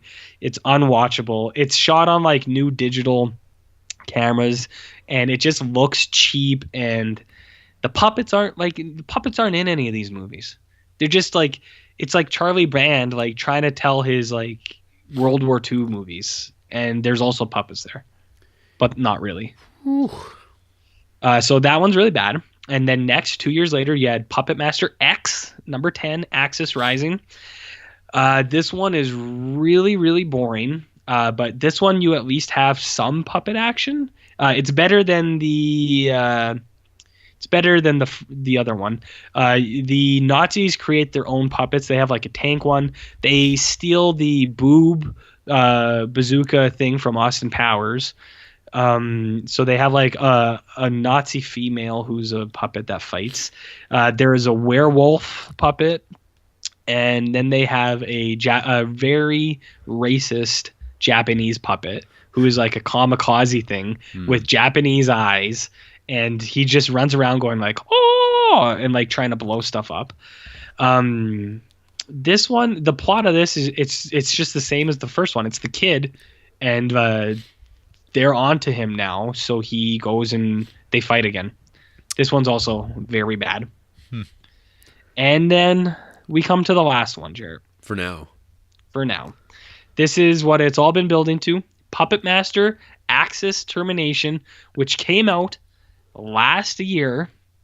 This is the one that I said best of the Axis trilogy, but that's just like saying it's the best piece of shit out of a pile. There we go. Yeah, so this one's a little weird. The Americans have a group of psychics led by a little person who is a psychic of some kind, and they have seances, and they try to find ways to fight the Nazis. I don't know, man. At this point in my life, I couldn't even watch them anymore. I was just on the couch. I wasn't even looking at my phone. I was just staring at the ceiling as this thing played, because I just couldn't watch these anymore. These 3 recent ones are some of the worst things you'll ever fucking see in your entire life. They're all bad. 6 through 12 are all bad. And that's what I did. Do I regret it? Absolutely. Absolutely. I'm a bad person, and anyone who has listened to this, you're a worse person now too for having listened to it. Like I said, like after you finish watching 9, I think I said I almost respect you now, and I stand by those words. Almost. Well, there is another Puppet Master coming out later. Yeah. I think it's already in the festivals. It's going to be coming out. I think later this summer. This apparently has nothing to do with Charles Band somehow. Good. So Good. That's a plus. And it's based on a screenplay by one S. Craig S. Zoller. Yes. My boy. I wonder if he like wrote this a long time ago, and now that he's like big, they're like, oh yeah, we had that script in the on the shelf. I mean, based on the description, I mean, it's like will easily be probably the best Puppet Master movie. Like it sounds well. It's gonna have puppets in it, so yeah. And it sounds like it's just a bloodbath, and it's like Nazis and stuff like that. So whatever. It's by default. It is what it is. It'd be impossible for it to be worse than any one Puppet Master Than movie. any of them. Yeah, the bar is so low that it's like, oh yeah, here's a movie. It just exists. It's better. So I can't believe that there are so many of these. It's incredible, right? I can't believe it. It's like there's more of these, I think, than Friday the 13th, right? Like, what are we doing with our lives that people have been making these? I know. You know? Charles Band. I mean, he's so American. I mean, it's about business and getting ahead, making money, making movies, telling stories. My God. He's look at him. Look at that. This project we just underwent, and we didn't even manage to watch every single one of the Full Moon Entertainments. And there's like hundreds of his movies produced. He has 142 credits. Production credits. Production credits. Yeah. That's something else. Speaking of Charles Band, might as well leave this here at the end. Here are like I don't know if I'm gonna call it top 5, but here are 5 shitty things Charles Band has done. Because the other thing that like coming kind of late into my like really embracing my love of horror movies and stuff like that, like, and this was like probably in the early 2010s, really, when I decided I want to be a horror movie fan. I didn't really know Charles Band that well, other than like I know that guy's name, and I think he makes those puppet movies. That was about it. But like ever since then, it seems like every time I've ever read stories about Charles Band, it's always been in a negative light, and it has nothing to do with the fact that he makes Puppet Master movies. No, it's like his sleazy movie practices. In preparation for this episode, I did listen to an interview that Killer POV did like several years ago with him, and he comes off as just like the nicest guy. Like he seems very genuine, and like I'm like totally like, oh, this guy like seems pretty decent. And then like something else came along. Everyone seems to like him that work with him for the most part. And then I was like, but then I was like thinking, I'm like, wait a minute. There was those shitty things he did way back when. Like so I have number 5, I guess I would have, is him just like ripping off Jack Kirby and like using him as like as a prop when he's like talking about some of these movies. And it's like, well, did you pay the Kirby estate any amount of money for any of these things since you love Jack Kirby so much? And I'm positive the answer there would be no. Because you know what? Marvel Comics doesn't fucking probably pay the Kirby estate very much money either. So whatever. I mean, I'm not going to hold Charles Band to a higher like level than Disney, but the way he talks about Jack Kirby in this like fawning terms, and he's got like this like Marvel Comics art all over his walls that everyone notes are reproductions. Like they're not like, I'm like, so wherever those came from. So number 4 I'd have is the Puppet Master Blu-ray collection. So what that means is there was a period of time when Charles Band did not have access to the first 3 Puppet Master movies because those belonged to Paramount. But at some point, Charles Band started to sell Puppet Master Blu-rays, I guess, or DVD collections that were complete sets. And then Paramount told him to stop. You can't do that anymore. And so he had this thing where he was saying, okay, well, I can only sell them till I run out of the ones I have in the warehouse. But he was selling copies that he was waiting to sell out of the warehouse for like a decade. And he'd be going to conventions with this thing talking about these are the last few copies. He'd sell out. People would come up and say, hey, I missed it. Do you think you have any? Well, I might. If you pay me right now, when I get back to the warehouse, I'll check and see if I find any more copies. And how's that work? Sure enough, he always finds more copies. And he was pulling this fucking hustle. Because he was just making them. Like he was manufacturing these goddamn things. And just like kept going and going and going, and he's doing this forever. So that's that's scummy because he was charging premium prices. And one I didn't even note on here was recently there was like the Empire Pictures collection he put out. So with Empire, he put out like this $250 Blu-ray set that has like 30 Empire Pictures movies in one go, which is like, that's kind of cool. The thing though is that essentially what he did was he made a box, and then he went and got like copies of like the Scream Factory Blu-rays and just put them in the box. That's the great special edition collection you're buying. It's like it's a box with a bunch of copies of the movie that like at full price, at full retail prices, not at sale prices. It's like it's so like it's what money would he make off of that? Off the box. Like if he gets those DVDs for cheap enough, if he's like if he gets free copies and he's just selling them. Okay. And there's because a lot of the stuff he does, there's some stuff he does own, but a lot of his stuff he's just like compiling after the fact and selling for cheap. So yeah, I don't know. Very I'm sure he makes money on the shipping too. So then there's Full Moon Streaming, which is the streaming platform. And I don't know if this is shitty. This is something like I don't really like. So in doing this episode, I was looking at that Full Moon Streaming as a access because like everything's on there, like it's all there, and it's like $6.99. You can actually do it legitimately through Amazon Prime. And it costs the exact same amount. It's on there, at least in the States. But I was like going through it, looking at Full Moon Streaming, and I was looking at how you have to do it. And you have to like, you sign up, and there's like all these little deals. It's like, well, if you pay like 3 months in advance, you'll get 3 DVDs for free and stuff like that, whatever. But I was like going to go pay for it. And then I hit this thing where it takes you to this like third party called like CCS Banking. I'm like, I've never heard of this before. And I'm like, wait, if I do this, I put my credit card number in, how do I cancel? And I look at the FAQ and I'm reading, and it seems like, yeah, you can just cancel it on the website here. And if you have any other issues, you have to go through CCS Banking. I'm like, what? I'm like, so I was like doing a quick search. I'm like, what are people's experiences with Full Moon Streaming? And sure enough, there's talk of people getting billed after they've canceled. And I'm like, yeah, no thanks. I don't need that in my life. So if you need it, though, Amazon Prime is probably the way to do it. If you need it. If you need it. And hey, we've given you like at least like I think 5 movies you could watch for $6.99. That's totally worth it. And after that, you can watch Ginger Dead Man and Evil Bong and all those classics. Yep. Tourist Trap. So he owns Tourist Trap. He put this movie out on Blu-ray finally because it was on DVD forever and ever. Blu-ray comes out. It's 5 minutes short. There's like 5 minutes of the movie that's just not there anymore. And he was trying to pawn it off as a director's cut and explaining that there's a reason why, but no, none of those things hold any sway. It's just like, no, we put out a substandard version of the movie, and it doesn't even look very, it's like not even like a great restoration, but he'll take your fucking money. Well, that sucks. The number one for me, though, is selling bootleg VHS tapes under the guise of selling originals. So this one, like a guy on YouTube put together like a whole like series breaking down how this is complete crap.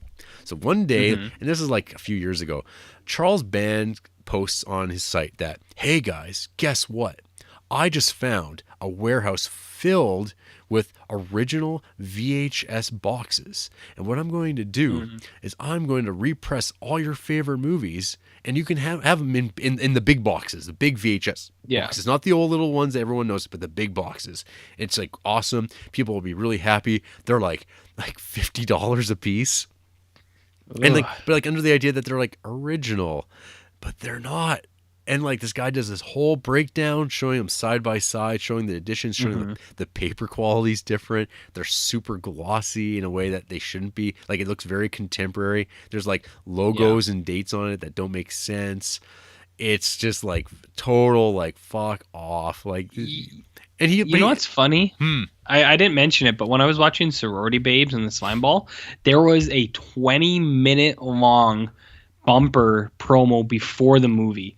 Which featured like 6 or 7 previews of other movies, and then it had this huge thing about Full Moon toys like online. That one was actually cool. It was all about Puppet Master toys, but I thought it was so weird. I was like, what is this thing?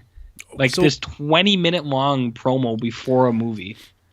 It's like the old VHS days. That's what they would do, and it's all about 20 minutes. That's a lot. You can always fast forward.